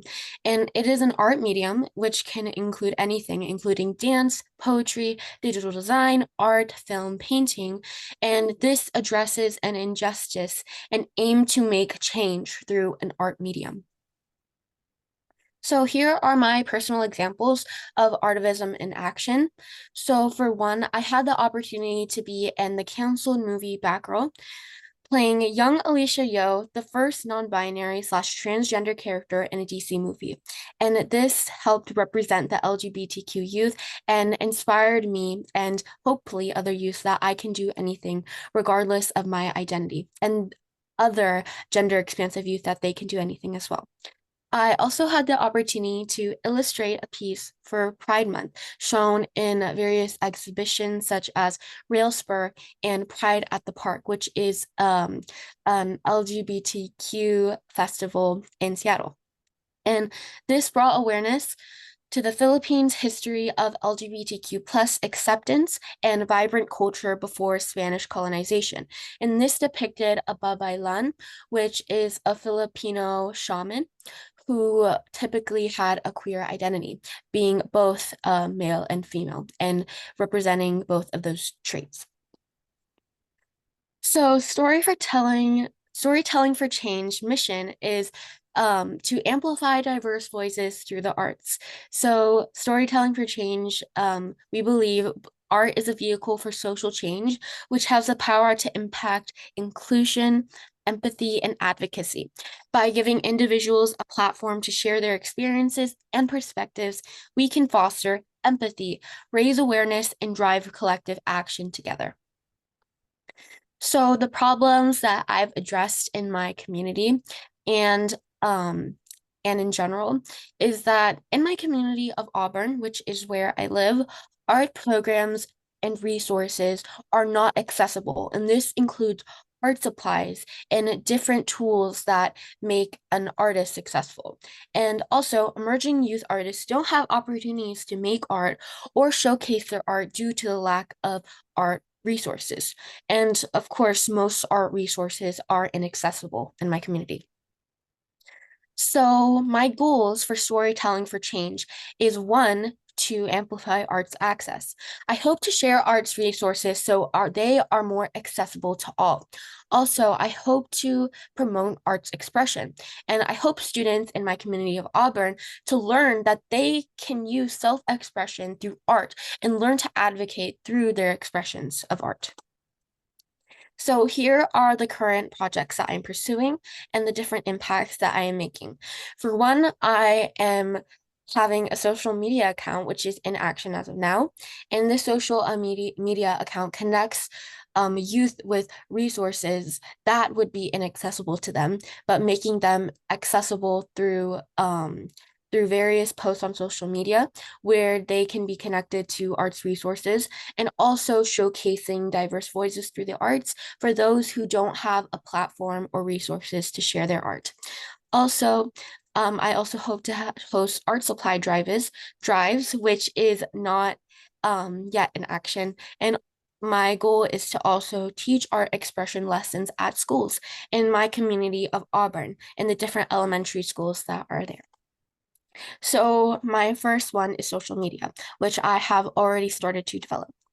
So an overview is my account is named Storytelling for Change, and I just launched this Instagram account in the past 3 weeks, and it has amassed 678 views of the account and almost 300 followers, to be exact, 296 in the first 3 weeks. And I hope to expand and build on this. So the mission for my social media account is to connect youth with art resources. This Instagram will share art resources so they are accessible to youth aiming to acquire knowledge and that are aiming to acquire various art skills.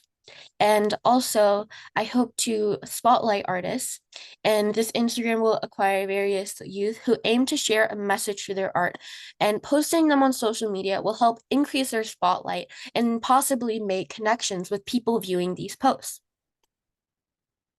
And the second thing that I hope to do is host an art supply drive. So through hosting an art drive, I will go around my school and my community to acquire art supplies to donate in Seattle. And I will donate this to elementary schools in my area who lack art supplies, and donate this to children who have limited access to arts, or organizations that donate these art supplies to children. So, will this be achievable? So, what I will do to make this plan in action is I will use resources from my school and my advisors to help me to achieve this. So many people in my community do book drives, but instead I aspire to do art supply drives with art as my community has a lack of access to art. And my timeline for the school is starting 2024 and beyond, developing this goal. And my third project I hope to pursue is art expression lessons. So these lessons will entail going to elementary schools and teaching them a short lesson to express themselves and their emotions through art. And I will also use my advisors and my school resources to help me achieve this. And this lesson will entail students making drawing, painting, literature piece, or dance, expressing their emotions and feelings. And my goal is to do this by 2025. And why is this important? As a student who grew up in the Auburn School District, there is an extreme lack of arts resources. Growing up, we didn't have a theater program, we didn't have an arts program, and we didn't have the resources or budget to implement arts in schools. And the schools hardly teach arts expression. And arts also help me express myself and express my identity in schools. And I hope that students that are interested in arts will have the resources available to become an artist. So these lessons will encourage students to express their emotions through various art forms, and it will provide them with opportunities to express themselves creatively using themes related to emotions like happiness, sadness, anger, fear, or gratitude, so they can express their emotions and express their perspectives through art. And the results that I'm hopeful for with all these projects is to promote engagement in the arts, make arts more accessible, and promote self-expression or activism in the arts. Thank you.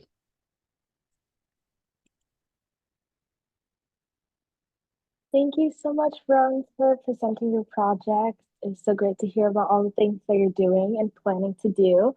Up next, we're going to have Maman, who is back on the Zoom to present about technological solutions for soil conservation. Yes, so I was part of the Mike Yarrow Peace Fellowship program last year as well, and my work largely centered around research. I wanted to prioritize getting all of my information together, and what I did was I went through different sources. I met with environmental activists in India as well, and the work that they were doing to kind of preserve soil and change farming practices such that um, the use of soil was maximized as much as possible. And so I looked into all of those things. I built some technological solutions myself. I built an NPK, so nitrogen, phosphorus, potassium sensor. And what that does is it tells you about how much fertilizer is in the soil, because majority of fertilizers are made up of some ratio of the three elements. And what that does is it would record all the values that were in the soil sample, and then they would kind of project that via Wi-Fi to a dashboard so that the customers or clients could see how much fertilizer was in the soil and if more fertilizer needed to be applied. And the goal that I have is for technological solutions to become a bigger part of agriculture so that resources are being used efficiently. In fact, the practice of using technology to inform resource allocation is known as precision agriculture and precision farming. And I plan on building upon my work from last year into this year by similar to Rowan, the previous presenter. I'm planning on starting a social media account and doing more outreach and kind of speaking on the importance of technology and how it should be easy for farmers to access these technologies so that environmental responsibility does not need to be out of reach and impractical. And that's my larger overarching goal for this year. Thank you. Perfect. Thank you so much, Naman, for the update on your project. And then up next will be Sai, who is presenting on promoting critical thinking for teens. Hi. Can I share my screen? Yes.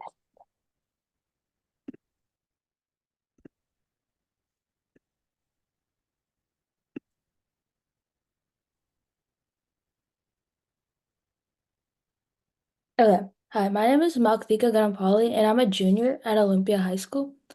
And my project is like promoting critical thinking. So, what is critical thinking? Critical thinking is making decisions free of internal and external biases, creating an informed decision. And why is critical thinking important in today's world? This is very important since in today's world, critical thinking is decreasing and people aren't able to think from themselves. This isn't something that's like taught in schools, but expected of students to already know. And in today's world, when every opinion, idea, thought, notion, and belief's main source of energy is formed by emotions and personal biases, it's easy to fall into external and internal traps. But when we indulge in critical thinking, we will think more logically and more practically and more effectively. Who is this project aimed towards? This project is mainly geared towards 3rd through 5th graders. This is because these are the ages that critical thinking is more commonly used and needed and developed. Many situations about critical thinking may come in future grades, such as 6th grade and onwards. It is important to find the balance of emotions and logical reasoning, which is something many individuals struggle with. Stepping outside of your balances is a vital key element to learn young. How do I envision this project? Currently, I have partnered with an organization called GRISM, which teaches young girls math and science fields. We meet every other Saturday for 90 minutes. I plan on taking one of these meetings and talking about critical thinking there. Fundraising. I plan on doing a fundraiser that collects mind games, since mind games help stimulate better critical thinking skills. Mind games give you the ability to better solve problems as well as enhance your logical reasoning. This is due to the complex scenarios and puzzles that mind games present. Mind games also increase your focus and attention, as full concentration is needed for these mind games. Thank you. Thank you so much.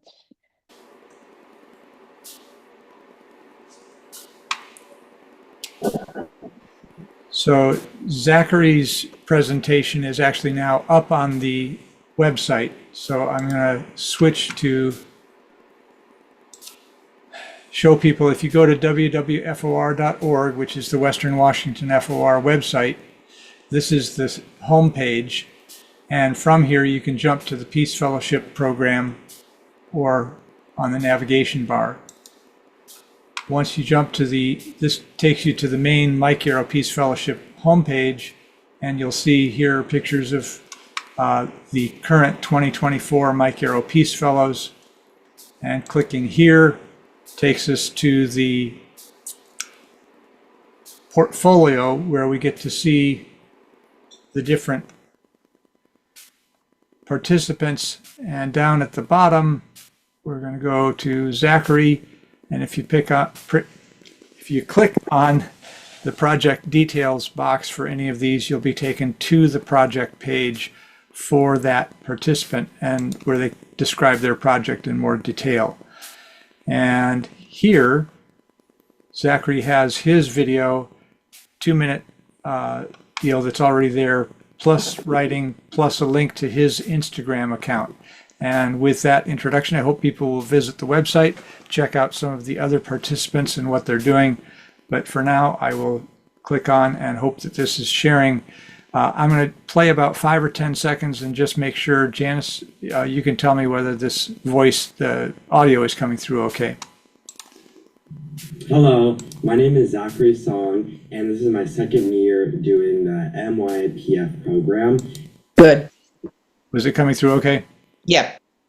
All right, so as you can see, it's 2 minutes long. We'll go ahead and play it, and then we'll go back to Anuva's back to V.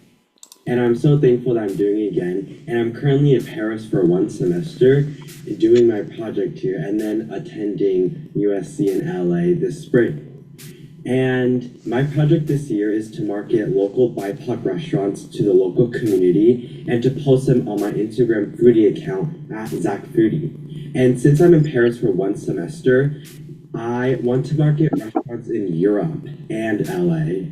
I've been progressing in my project and have completed 9 marketing posts for small BIPOC restaurants here in Paris and other European countries, including Berlin as an example.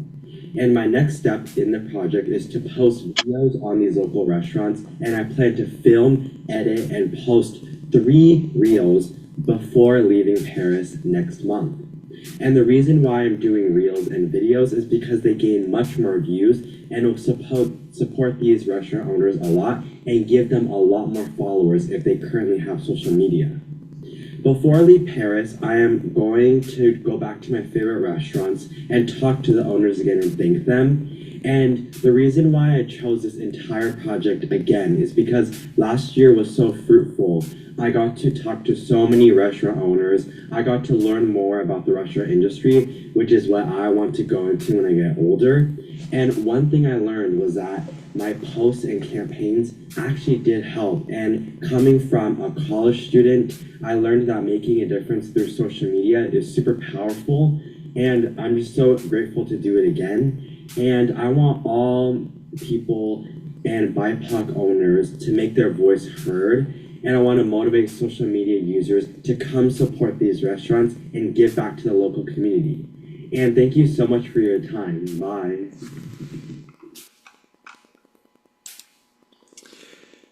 And so at the bottom, this is a link to Zach's Instagram account. And for those who aren't familiar with Instagram, it's essentially, I think it's owned by Facebook at this time, but that doesn't go there. There we go. Yeah. So Instagram, it's more of a visual sharing with pictures and videos than and not as much text-based as Facebook. So with that, let's see what we can get from V's presentation. Abigail, I'll try it from my end since I've got the screen share set up and see if it works a little better. Okay.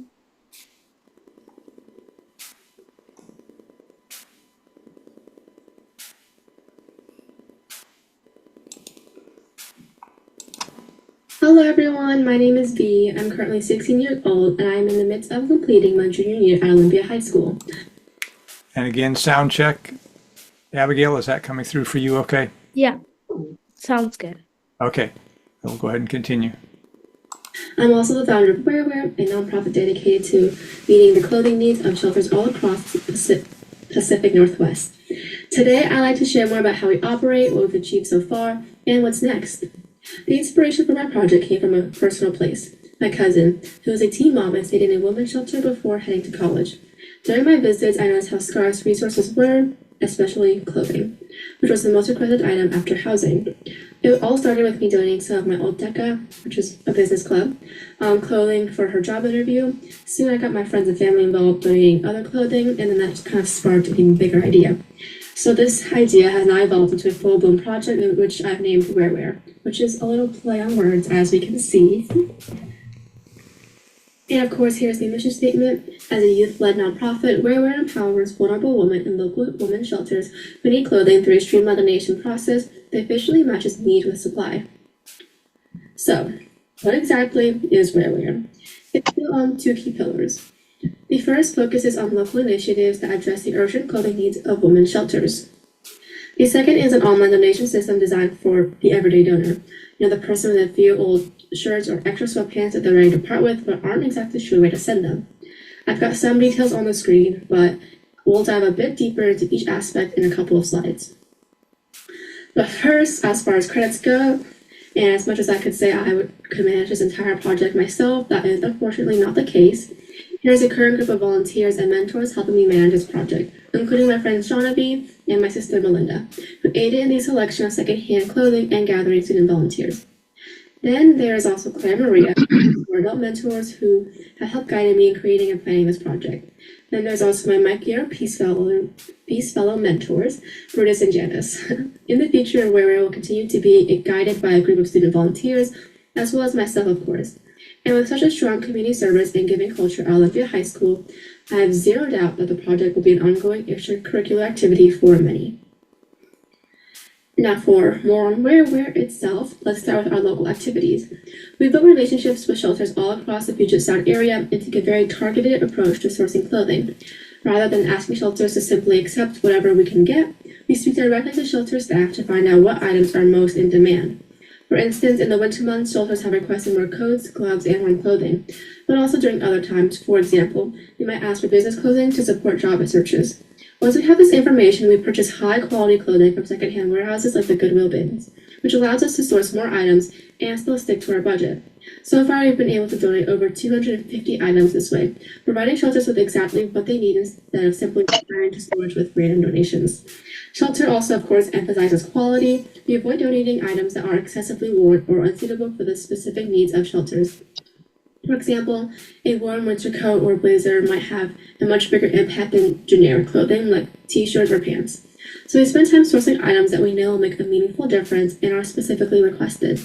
Since our start, we've raised $3,750 in grants, which has gone directly to expanding our donation reach, and we're continuously applying for more funding to keep meeting the needs of local shelters. Now, let's talk about Cycle, our system for streamlining donations.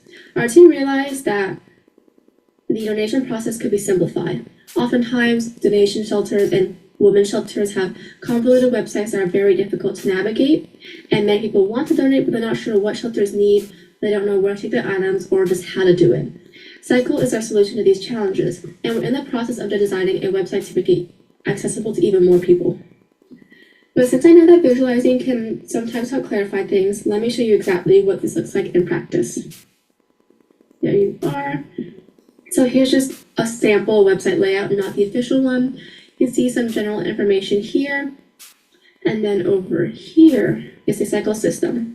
The process is really straightforward. The donor goes in and they fill out these boxes with the details of what they want to donate. And WWFOR will receive an automatic email with this information. Within 48 hours, we'll done with a list of nearby shelters where they can send their clothing. This way, donors are able to see exactly where their clothing will go, and shelters receive exactly what they need. And overall, the process reduces waste and oversupply to organizations that already have more of certain items that they can handle. Here. This process, of course, simplifies donations and just makes the whole system quite a bit more efficient.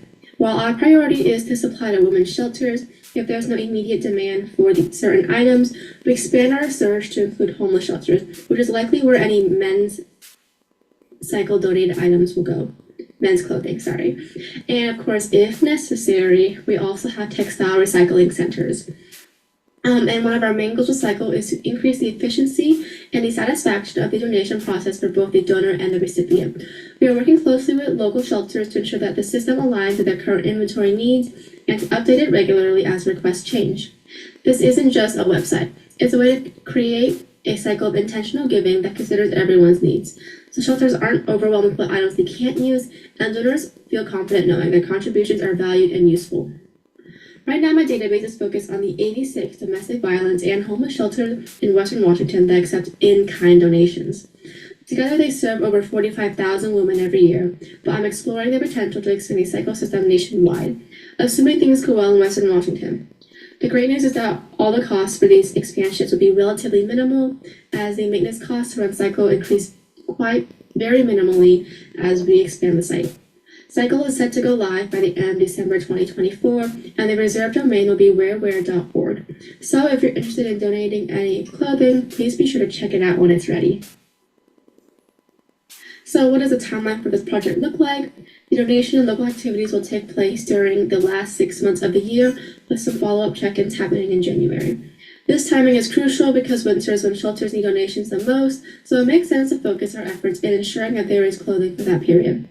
However, responding to cycle inquiries and applying to grants is a year-round activity, and during the first half of the year, these tasks will be our primary focus. Thank you for your time, and if you have any questions at all, please feel free to send me an email below. I will be happy to answer any questions and listen to any ideas.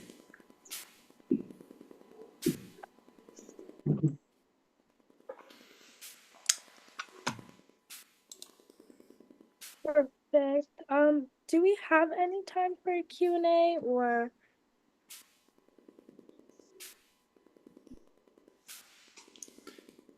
David, that question would be to you. Yes, I heard that. I was muted. But yeah, we have a few minutes if people want to ask questions. Okay. I saw one question in the chat for Oonaugh. One of the members asked, when and where are the song circles held? The song circles are held every first and third Sundays in the House of Welcome at the Evergreen State College campus. The House of Welcome is the first longhouse that's ever been built on a college campus in the US. It's a very powerful healing space. And so we have our song circles inside right now. The first two were outside by the fire pit, but it's gotten a bit too cold for that. And the next song circle will be December 1st from 5 to 6:30.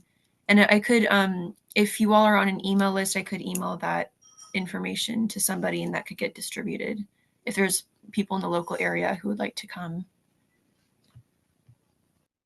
Thank you. Are there any other questions that anyone would like to ask any of the panelists? Go ahead. Yes, hello? Hello? Yeah, go ahead.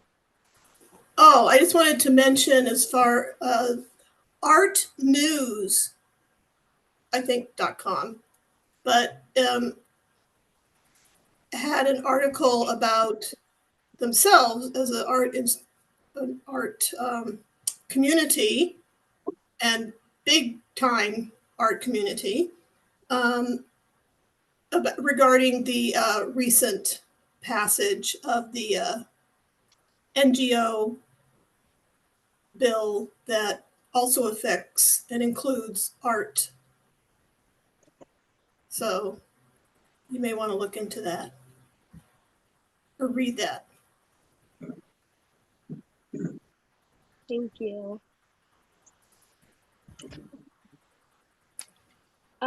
Elaine and Bert asked, what kind of music do you sing?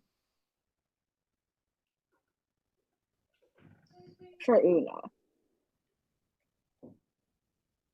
Oh, we sing like simple songs that a lot of them are activist songs that have been collected from various singers and musicians. And then we also encourage people to bring their own songs to the song circle as well, so that we can teach them and learn them together. Perfect. And then if there aren't, or I had a question for Kayla, but I don't want to cut the order off, so. No, you can go ahead. Okay, cool. Kayla, if you're still there, I was curious what your what the goals of your curriculum are, like what you want to teach the students, or is it more just about creating like a framework that can incorporate like teaching like various different topics?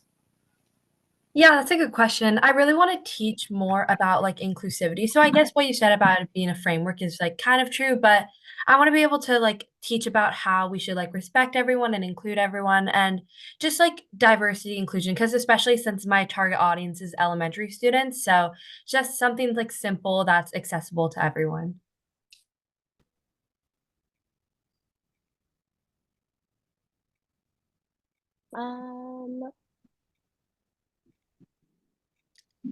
There's a hand up. Jean has her hand up. I also put a question in the chat. Just can someone describe briefly how young people can get involved in this program? And people who are participating can encourage young people they know to get involved. It's just amazing what young people can be doing.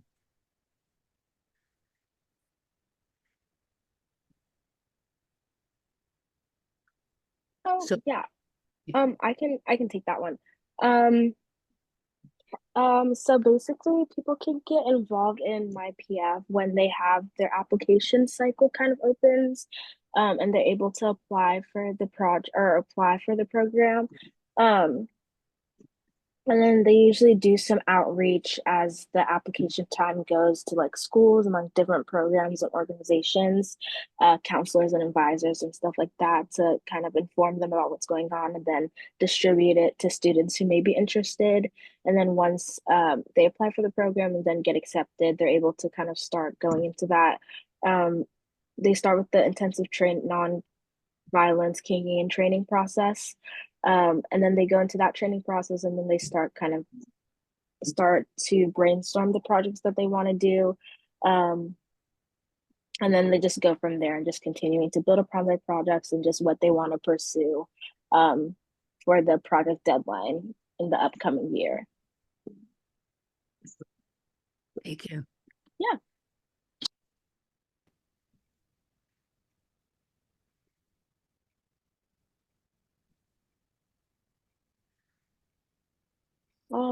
Does anyone else have any other questions for any of the panelists?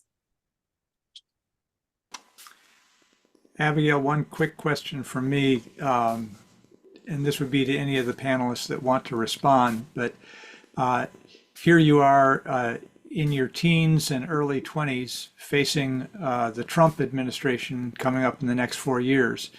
And for many of us who are gray hairs, when we were in our teens and 20s, we had Richard Nixon in the White House and a raging war in Vietnam and civil rights activities. And things looked pretty doggone hopeless in terms of getting change from the top within the federal government. I'm wondering, how does this moment in history feel to the Mike Yarrow Peace Fellows? Do you remain hopeful even in spite of the political climate? And if so, what gives you that hope?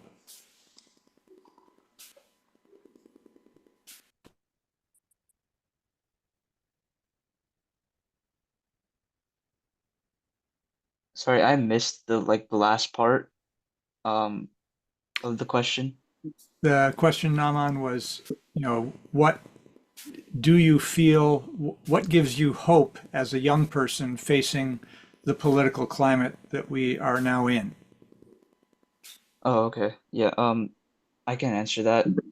For me personally, for me, I have hope because I know that eventually it'll be our turn to have this kind of official platform of power to make change. And our generation is already familiar with how to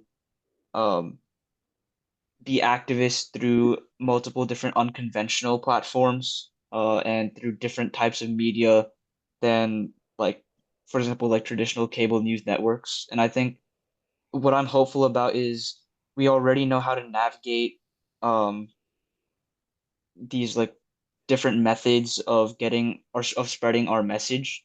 So when it is eventually our time to be in these official positions of power, I'm really hopeful about what we can do once we're there.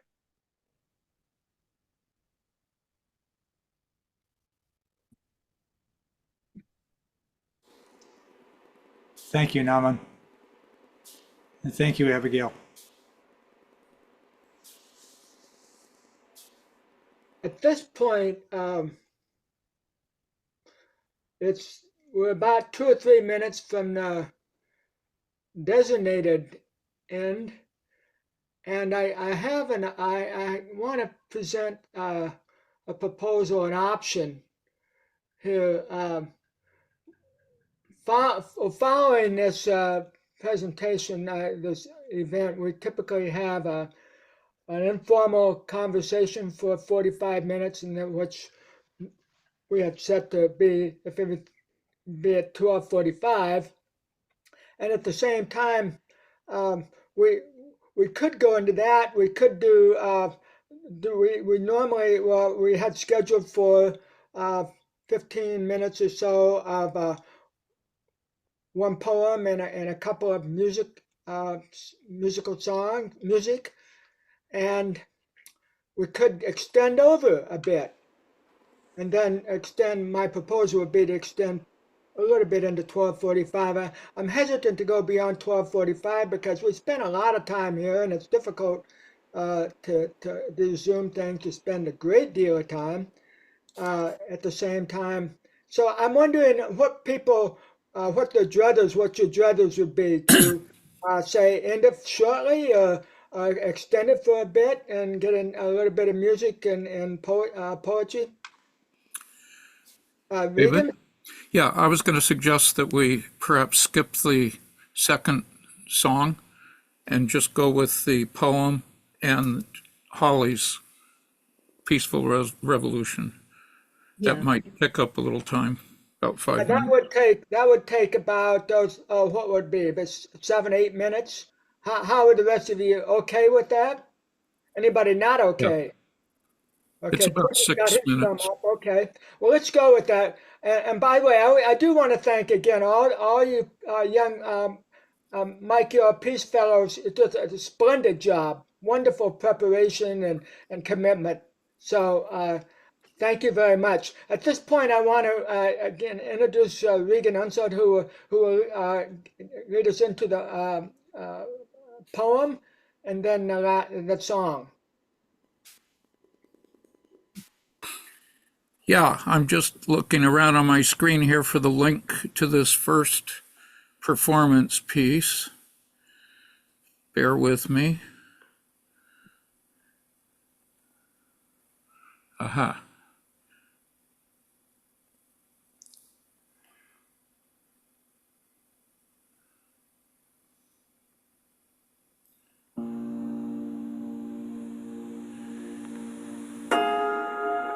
If I must die, you must live.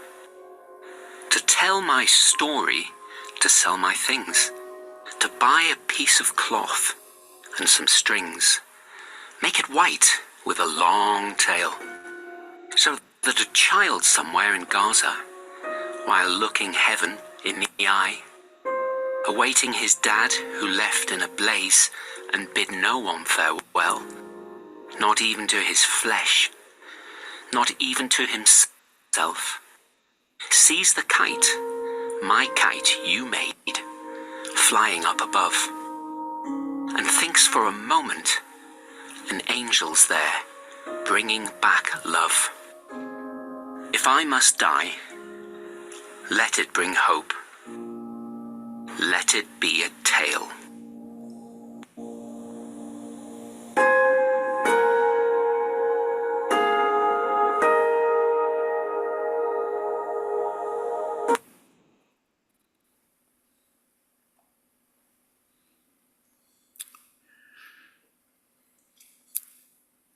That poem was written by Rafat Al-Arer quite some time ago, but he shared it recently with CNN and was killed, as you see on the screen there, 1 week later, along with 6 of his family members.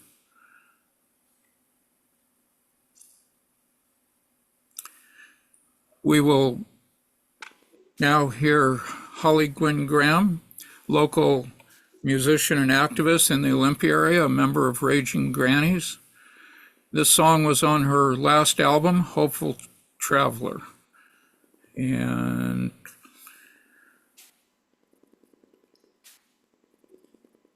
I think we'll just stay on this screen, Vindhya, or possibly switch to the lyrics halfway through. I'll leave that on your plate to decide. And here's the music.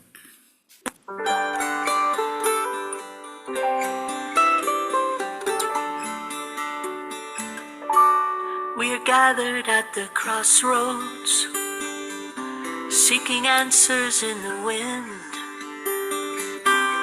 It's been so long in coming. Will the age of love begin? For right now at this moment, the signs are clearly drawn.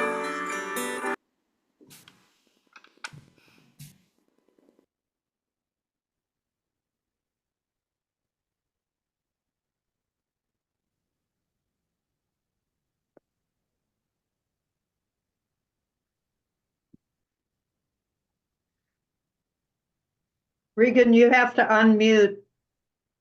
Venus and there's Mars.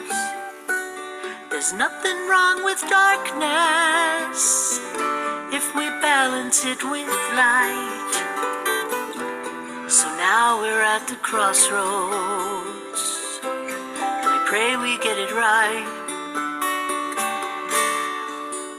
Can we all come together at this time in evolution? Can we lift our hearts together in peaceful revolution? Can we bravely sing out for what is true? And are we strong enough to live it once we do?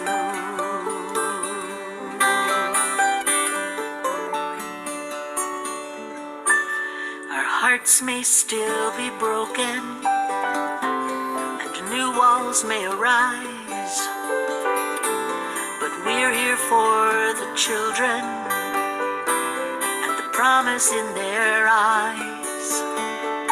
We're not preaching to the choir, we simply love the harmony. And when we learn to love each other, then we are truly free. Can we all come together at this time in evolution? Can we lift our hearts together in peaceful revolution? Can we bravely sing out for what is true? And are we strong enough to live it once we do?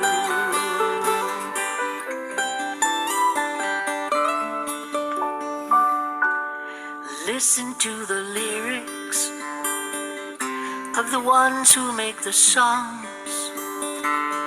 Songs we hope will make a difference, that we can sing along. Wherever ears will hear it, that's where a song will fly. There is magic in the spirit, and we'll make it if we try. Can we all come together at this time in evolution and lift our hearts together in peaceful revolution? Can we bravely sing out for what is true? And are we strong enough to live it once we do? Are we strong enough to live it once we do?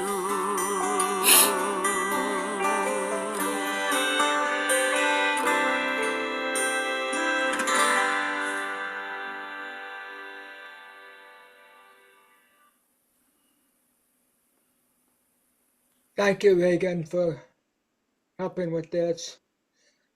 Thank all of you for coming today.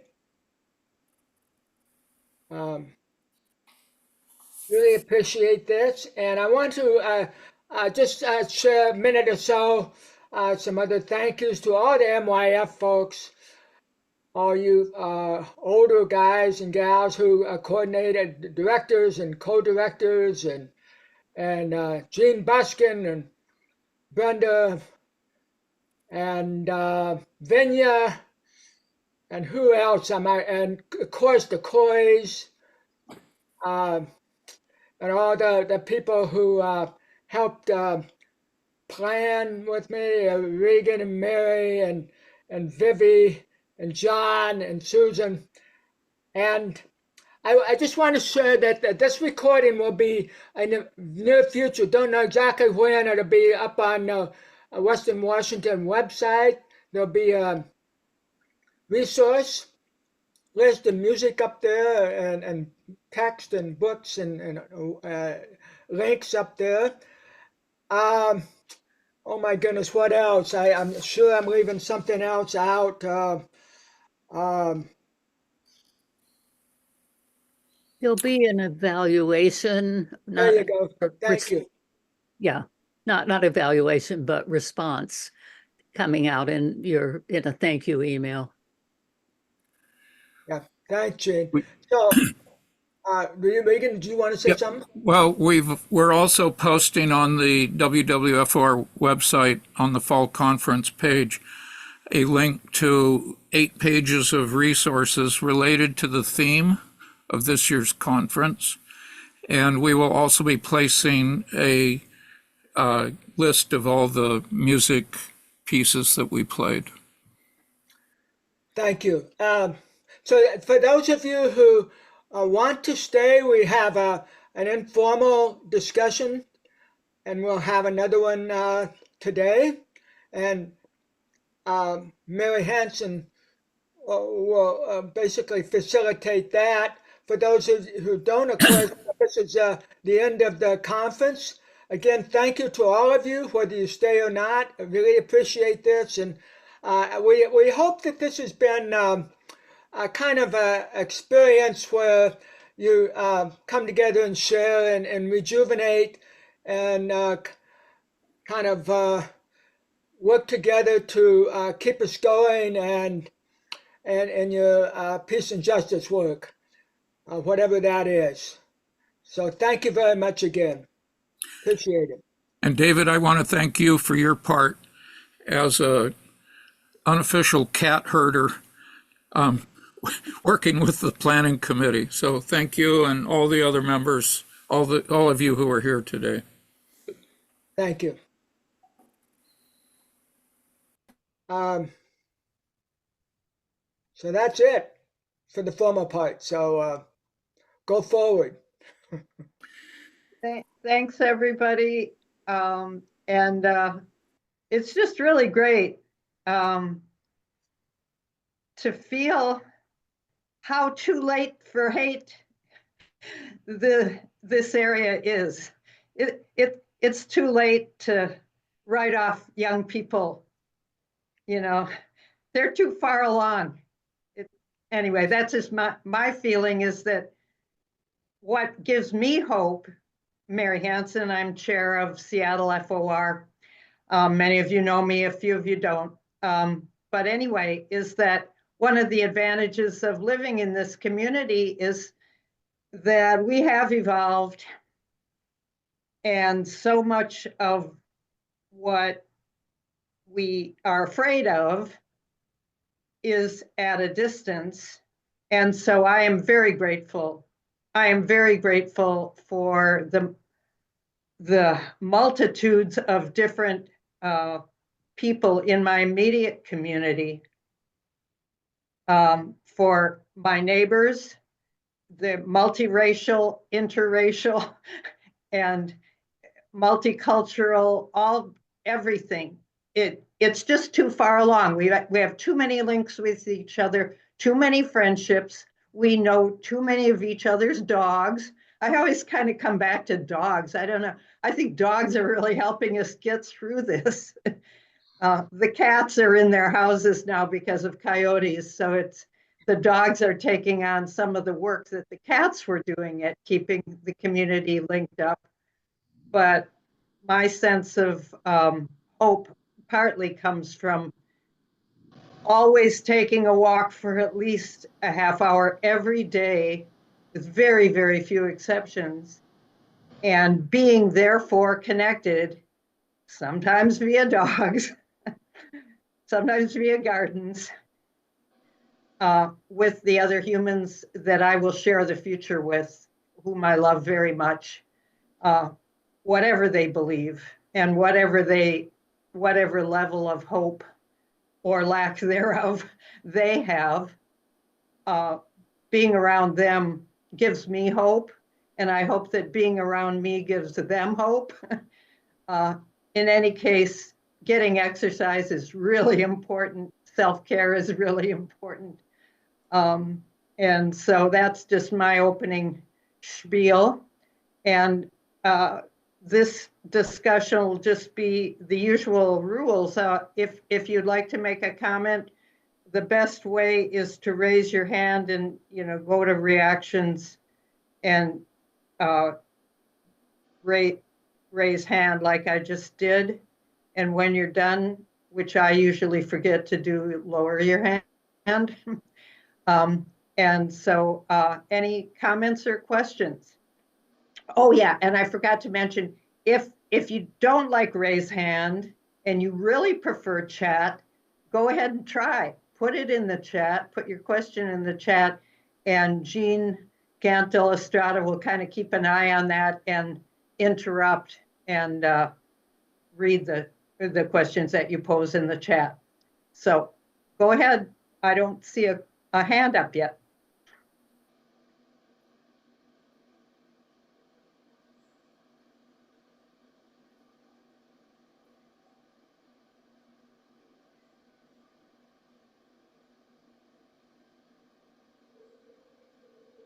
Okay, Carrie Griffiths raised a hand. I just want to let everybody know this was a very good fall retreat, full of a lot of very interesting information, especially about Gaza and the fact that there's a path forward there, because right now, we've been hit with a couple of blows. So I want to thank everybody involved and all the planners. This was a very interesting fall retreat. Thanks, Carrie. And we are really happy to have you with us today. Hey, I'm really happy to still be here. So, yeah. Great. Many of us have, of course, health and all kinds of issues, but it's just so wonderful that everybody comes anyway, somehow, that people find their way here. And Carrie has often been a member of this planning committee, so we would have loved to have had her contribution, but just to have her show up is terrific. Jean, go ahead. Jean Gant. Yeah, I have a question for people who are not from Olympia. We've shared a good bit about things in Olympia and our wonderful vigil that is our ongoing way to communicate with each other. But I'm wondering what in other parts of the Pacific Northwest, what other things are going on that people can know about and attend, like what in Seattle. I used to live in Seattle, and I know it's so big that sometimes you're more alone in a big city than in a town. So if anybody wants to say anything about that, that would be helpful for me. Beth Brunton, would you like to answer that? You need to unmute. Thank you, Jean, for inviting that. Do you know that there's going to be the Seattle Peace Chorus, a concert about children's voices for peace, Saturday night and Sunday? And just go to the Seattle Peace Chorus website. You can either go in person or on Zoom. I gotta go. I gotta take this. I have to. The last half hour is really important. Bye-bye. Can I keep talking? Yes. Someone needed to say something. Also, have you heard of Figgy Pudding?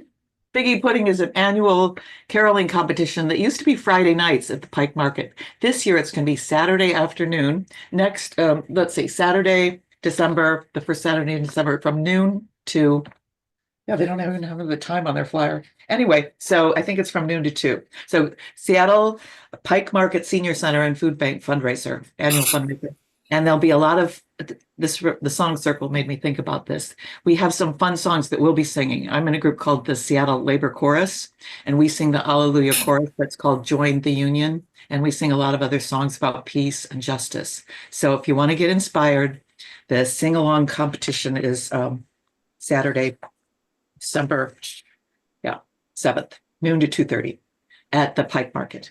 And so read Jean Buskin's newsletter if you don't get it, because I'll be sending these to her, and she just is wonderful. Thank you, Jean. Are you still on? For putting wonderful informative events, action events. So keep singing. I'm really big on singing. Thank you for the music today. I'm going to try to learn that song, The Peaceful Revolution. Thank you very much for sharing that. Thank you, Beth. This is Jean Buskin, just referred to. And I am still on, and I just put in the chat our email address. It's not Jean Buskin's newsletter. It's the Western Fellowship of Reconciliation email list. And we would love to add anybody who isn't already on. So just send us an email at the address I just put it in the chat, and we will be happy to add you. I see Bruce has his hand up. Go ahead.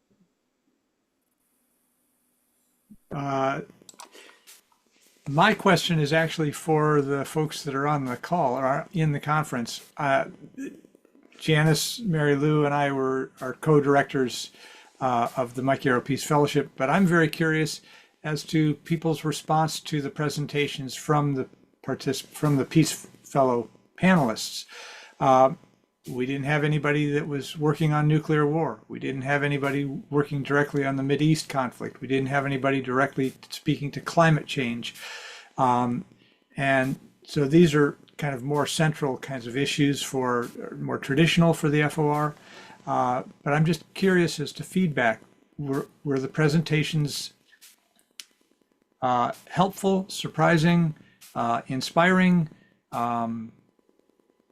Any feedback that you can give me for 2 minutes would be great, and then I can take it back to the directors and to the panelists.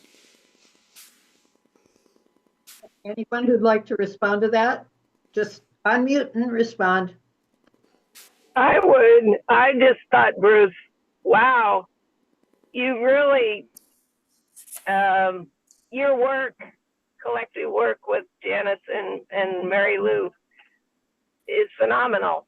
I mean, the quality of the presentations, I just think at that age that whatever passion, the young people have, go for it. We need it all. And so I was quite excited by it and not critical that they didn't tackle those really hard issues that are facing them and us. Thank you, Elaine. Anybody else? I can talk. I'd like to just speak for Oonaugh, and I don't know what happened to her. I'm going to try to find her because it's not like her to just disappear. But her program, her initial Mike Yarrow Peace Fellowship project was about eating disorders in the Southeast Asian community. But Regan and I have been working with her after she was at Arts Walk, and she wants to develop a program, and her health teacher at Olympia High School and the principal are interested in this, in using Kingian Nonviolent to teach students in the health classes about how to solve their everyday conflicts. And I'm really excited about that. I think it's just so important as young people grow up. Maybe it's more important for them to learn how to get along with each other and solve conflicts with each other than to come up with ideas of how to save the world, because if they can then take that into a proactive activist stance towards their adulthood, I think we've got our best chance. So I wanted to be sure that people heard about her project, and I think the enthusiasm that these young people have and the way they're choosing something that is something they can do with other people is just really helpful. So. Thank you, Jean. David, did you have something? Yes, yes. I was just really, really impressed. And as far with all of them, and as far as your question, Gandhi said programs are really important, ongoing, not just protest, witness and protest, nonviolent action, but programs. And these people, every one of them, I think, just had a really down on the street down and dirty kind of programs. I just say that in the best sense of the word. Because there's 1,000,000,001 ways to create peace and to live peace, and each one of them had their own way. So I really am glad that they presented in the way they did. Well, thank you, David. Just a real quick piggyback, and then I'll let other people ask their questions. But V. Lee with the Where project, that started off as a Mike Yarrow Peace Fellowship project of hers, and she then wanted to take it and make it bigger and proposed to the FOR to make it a full program of the WWFOR. And the regional council decided to go ahead and adopt that. So that's one of the things. And Jean Gant mentioned ANUVA. ANUVA is working on this eating disorders within the Southeast Asian population, or the diaspora, as she puts it. She's also wanting to investigate making that a more complete program of the FOR to get additional funding to expand the program. So it is, I think, working to allow the young folks to choose what is the passion that they want to follow, and then to support them to do what they can and what they will with that. I would also point out that one of the former Mike Yarrow Peace Fellows, Sarah Pham, who now goes by the name Sa Pham, is just graduated from the University of Washington, and she has, much like ANUVA, has worked on developing a business project called the Mood Room, and it's an application to help people with mental disorders or mental challenges, mental illness challenges. And it is sort of a surprise, but she actually won a grant from a competition amongst 25 other teams for putting together a business project. So, and she's now one of the directors with Mary Lou and Janice and I. So she's integrating into the leadership with the Peace Fellowship. So there are some hopeful signs of the young people not just being sort of here and then gone, but also integrating and replenishing the ranks for the FOR as an organization. So with that, it looks like Elaine has her hand up, and Joshua and a couple of others. So thank you all for participating. Joshua is next, am I right? Go ahead, Joshua, and then Kathleen. Elaine just hasn't taken her hand out, I think. One of the questions I wanted to ask our presenters, and my concern about all of us as peacemakers, is that one of the major problems we face in our society that we're all aware of is that people who meet each other or engage each other and discover that they have contradictory value systems often deal with that by either avoiding that area of conversation that deals with those conflicts, or they simply break off the relationship. And for me, nonviolence usually begins when we actually address or deal with the conflicts that we're confronted with in our society. And I'm impressed by how our presenters have been spending a good deal of their work talking to people who obviously disagree with them. I assume that others of us doing that also, but I also suspect that some of us are having problems with that, and more often than not give up talking to people who disagree with us. And I would like to see in our next programming some discussion of how do you deal with people you're in conflict with so that you actually get somewhere. And I have, one of my dominating hobbies is going on to Facebook and intentionally joining groups where I know most of the people disagree with me. It's a very instructive practice. And I've discovered that the one thing that if I use it often works is that I don't challenge, I don't make statements about what I believe, at least initially, but I simply ask them questions. I ask them to explain why they believe what they're saying, and then I follow up with questions. And I've discovered sometimes, not always, but sometimes if I listen carefully, I discover they're making statements that don't seem to fit together, that in fact conflict with each other. And if I can then ask a question that raises that without pushing it in their face, saying you're contradicting yourself, but just saying, I don't understand how you put these two things together, these two values, that often people discover then that the conflict is not only between me and them, but it's within them. And I think creating that kind of dissonance by questioning often is what causes people to begin to change, because we human beings don't tolerate dissonance very well. That's my comment. Hi, can I just make a comment on that? I've been watching the debates of Braver Angels where 4 people are for something and 4 people are against, and it's usually Republicans and Democrats. And there's many throughout the United States and world now, started when Trump was first elected in 2016. And I love hearing them. And I've heard like tongue-in-cheek that, what is that? Uh-oh, I guess, I don't know what that is. A tongue-in-cheek Republican saying, and I thought all you Democrats were devils with tails, that kind of thing. And you know, you just kind of end up liking the people, and they listen to you, you listen to them. There's a good facilitator. Braver Angels.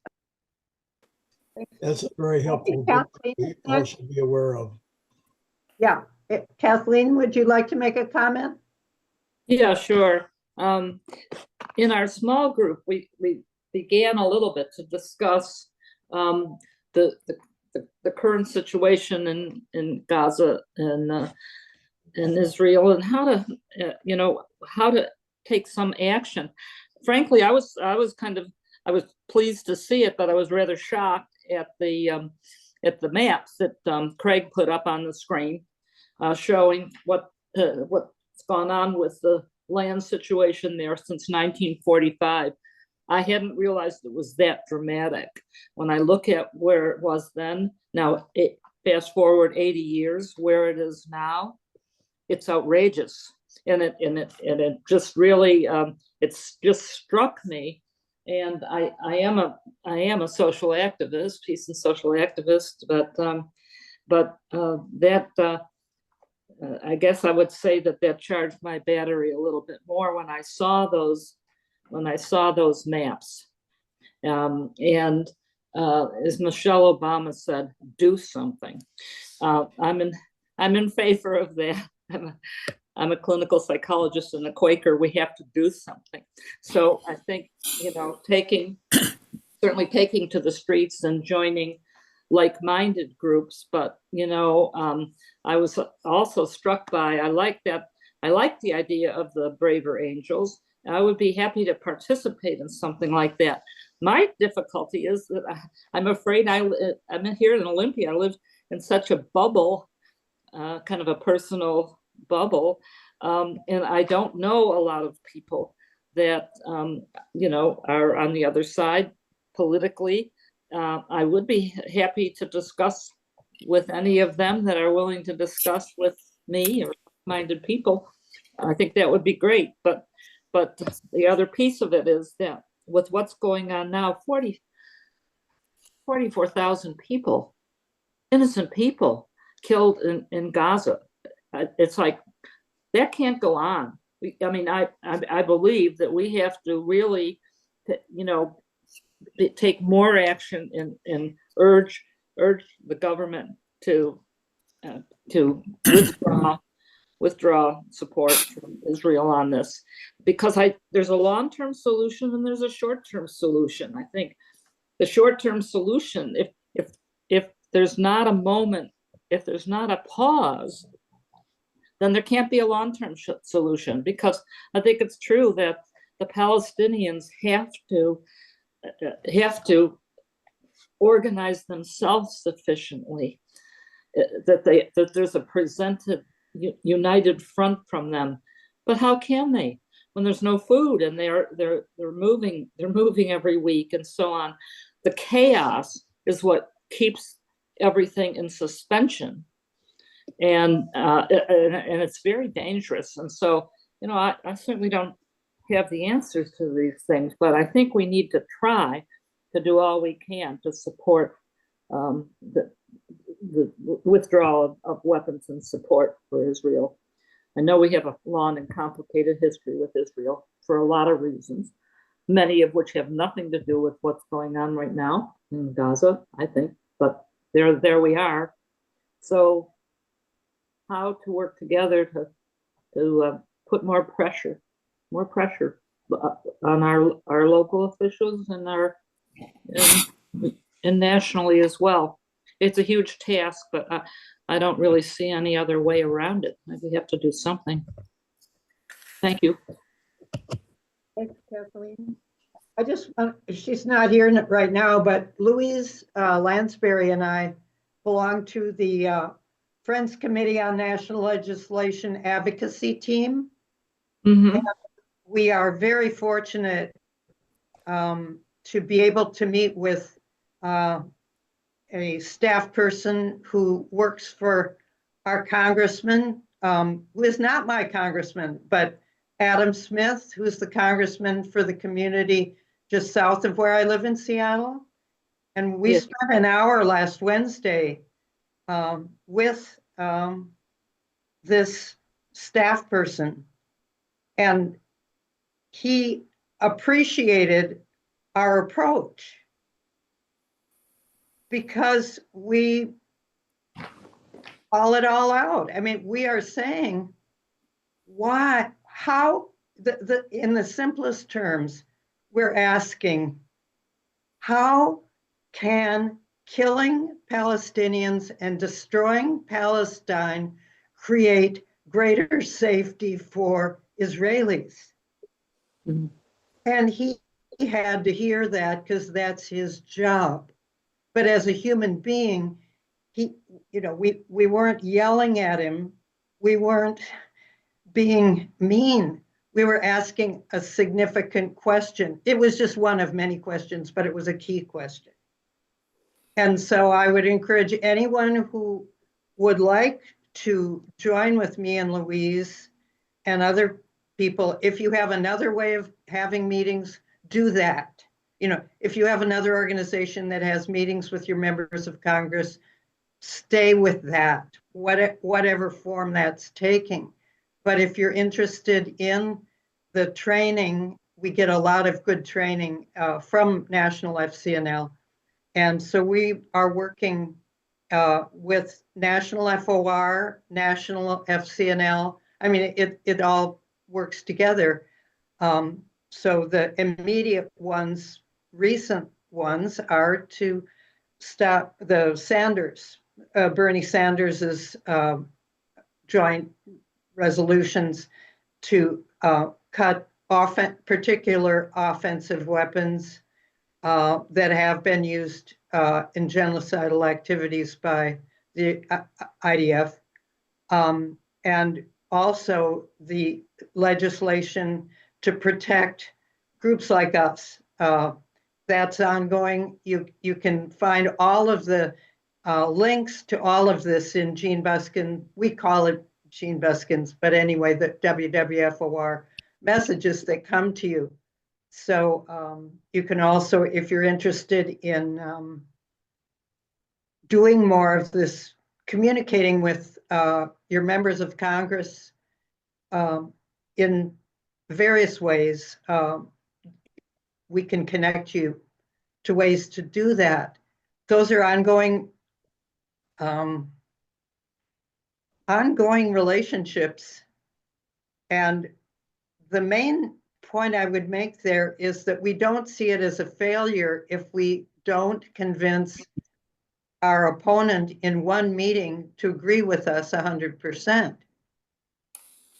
But what we do feel is that it is meaningful, that asking them, because they are representatives, right? That's their title.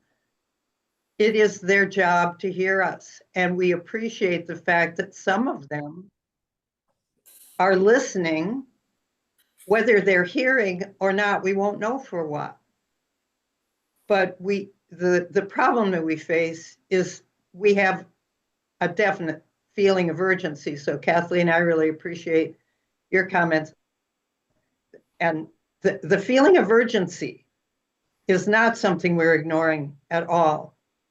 But the feeling of urgency we do not feel should lead to our being abusive in the way that we speak with them, in the way that we try to communicate with them. And it can be challenging. It can be very challenging emotionally.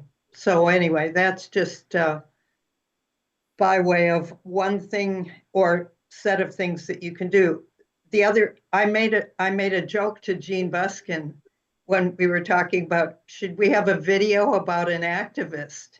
And my joke to Jean Buskin was, yeah, we should just have a video of you at your computer clicking away. I just really want to strongly support clicktivism. I think it's really important.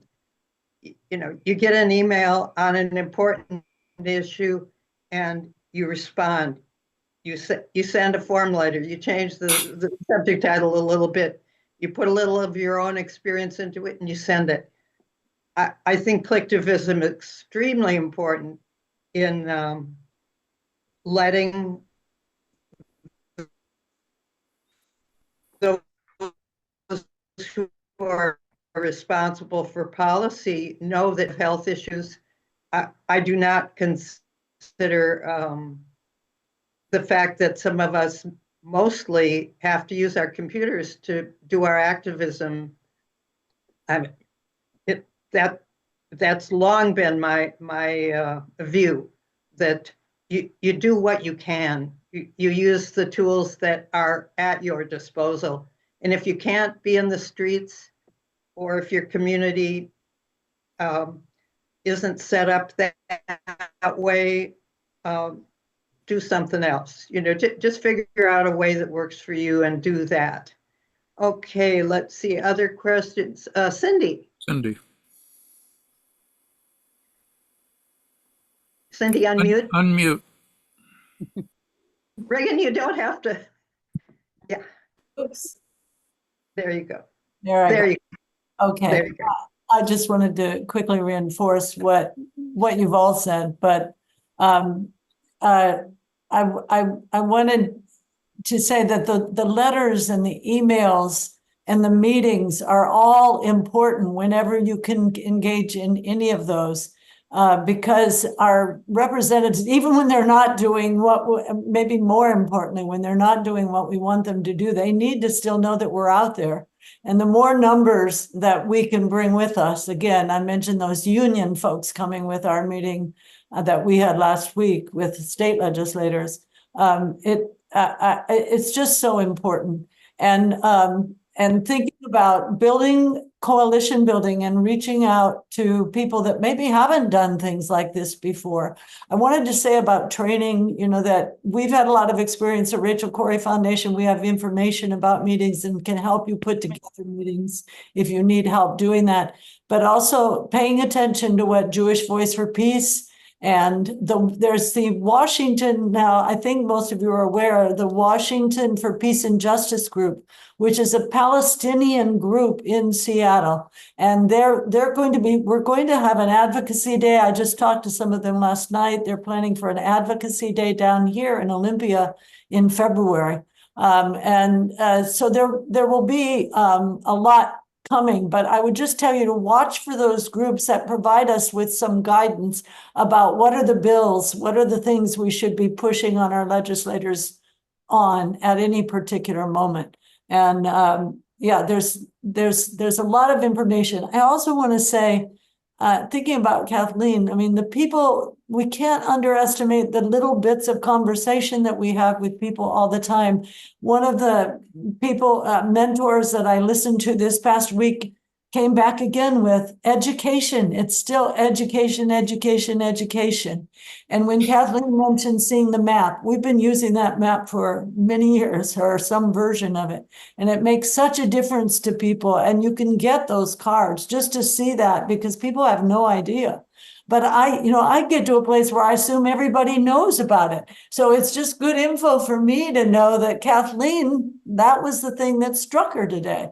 So don't underestimate the bits of information like that you can carry with you, as kind of the kinds of things to just alert people to. So thank you very much for the discussion. It's helpful. I just add to a little bit to what Cindy said. And of course, she's always specific and helpful, and it gives you action items, and I never am. But one of the things I go back to when our kids were really young, Cindy made me read a book, Parent Effectiveness Training. And they talked in there about how to be positive with your children. And then they got to teenagers. And so they said with teenagers, you have to catch them in the act. You have to catch them in the act of doing something right. And what I would say about members of Congress is you have to do the same thing. And you can't be very picky with members of Congress because you don't get a really right act very often. So anytime they do anything in the right direction, thank them. Thank them. And I've only done that a couple of times. I remember my mother, for us, wrote from Iowa to a member of Congress in Eastern Iowa that had done something right. But so in two occasions that I can think of, my mother's letter, and then I just made a call to Patty Murray's office because she had talked about genocide on the Senate floor on February 29th on the Senate floor. She talked about the genocide going on in Gaza and used that term. And so I just called to her staffer and said, this is the easy call. I just want to say thank you. It's the best call you're going to have all day, which he said it was. But it was about a month later, we got a handwritten note back from the senator saying, oh, it's been 21 years and it's been a long time and this is still going on. So that doesn't necessarily translate into a vote. She's had some. It didn't this past week. It did not this past week, but she has done some things, and frankly, that's an improvement. So I didn't go back and talk about, it was an improvement to use that term. Just thank you for when you did it. And then I think also you can be more strategic. So there were times with Brian Baird, when he went to Gaza and when he had blew up photographs of killed children in Gaza and had that down on the House floor in a debate that was going on there. That time it was kind of a call to his chief of staff and saying, how can you help? And what she said is you can watch for the media or the reaction in his district and try to combat that, a letter to the editor or something like that. And I think my reaction was Cindy and Craig Corrie probably weren't the right people, but we would know people that were the right people to write those letters to the editor that would support somebody when they're taking a strong stand. So I think making ourselves allies to the allies that may just, even if they just bungle into doing the right thing, encourage him to take the right steps. Has your hand up? Susan Smith? Yeah, hi everyone. I just, for those of you who don't know me, I work with National FOR, and I'm the Director of Operations and Community Engagement, and basically liaise with the chapters. And of course, Western Washington chapter, all of the Washington chapters are extremely robust. And I think that this conference is something that I wish more people from different chapters attended. But even if they didn't attend today, I'm hoping, if possible, we have our monthly e-newsletter that goes out December 4th. If we could have the recording by then, we'd like to put it out for that e-news blast if possible. A question for you, Susan. You say we're robust, but we're also very elderly. Do you know in your work groups that actually have people under 20 in them? Well, actually, being white-haired is pretty standard for FOR members. But that's one reason why with the Yarrow Peace Fellows and what you offered in this conference, this is an inspiration and a model for other chapters. I mean, each chapter does something phenomenal. For example, the Mid-Missouri FOR chapter, Jeff Stack, for more than 30 years, has been going into 3 high schools a month and having counter recruitment tables next to the ROTC tables, which is a tremendous witness. And God only knows how many young people he steered away from joining the military. So each chapter is special and unique, but certainly what Western Washington is offering with the youth aspect, I think is something we need to lift up more.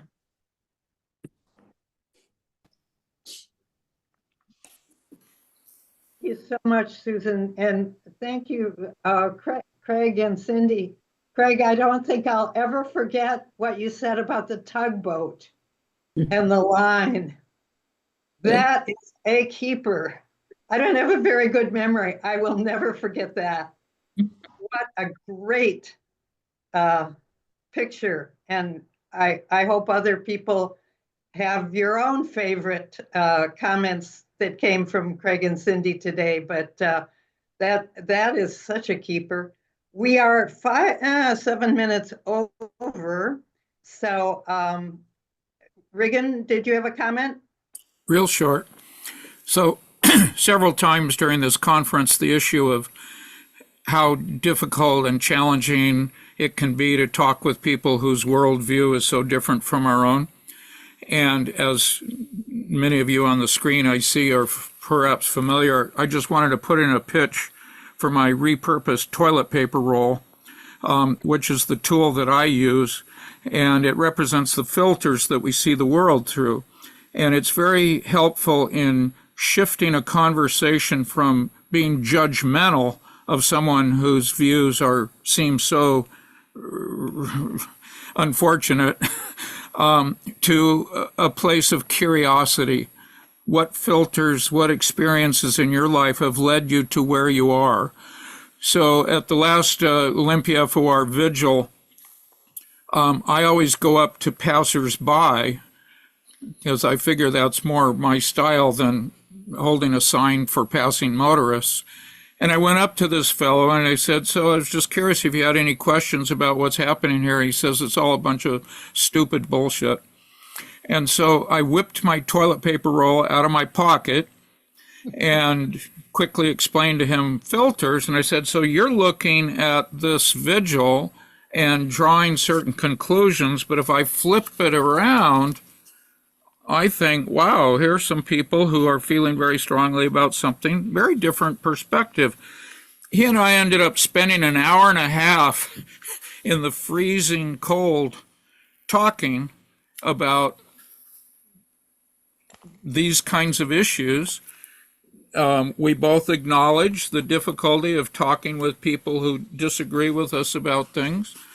And he ended up taking a flyer regarding the Combatants for Peace organization.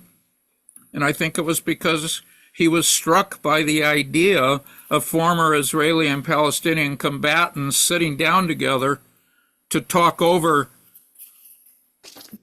what they've been doing, how they have internalized narratives about each other, and how they don't want to do that anymore. How they need to put that to the side if they're going to create a just and dignified life for all people living between the river and the sea. And so anyway, I did put my email address in the chat if you want to shoot me an email and say, yeah, Send me your stuff on the toilet paper roll.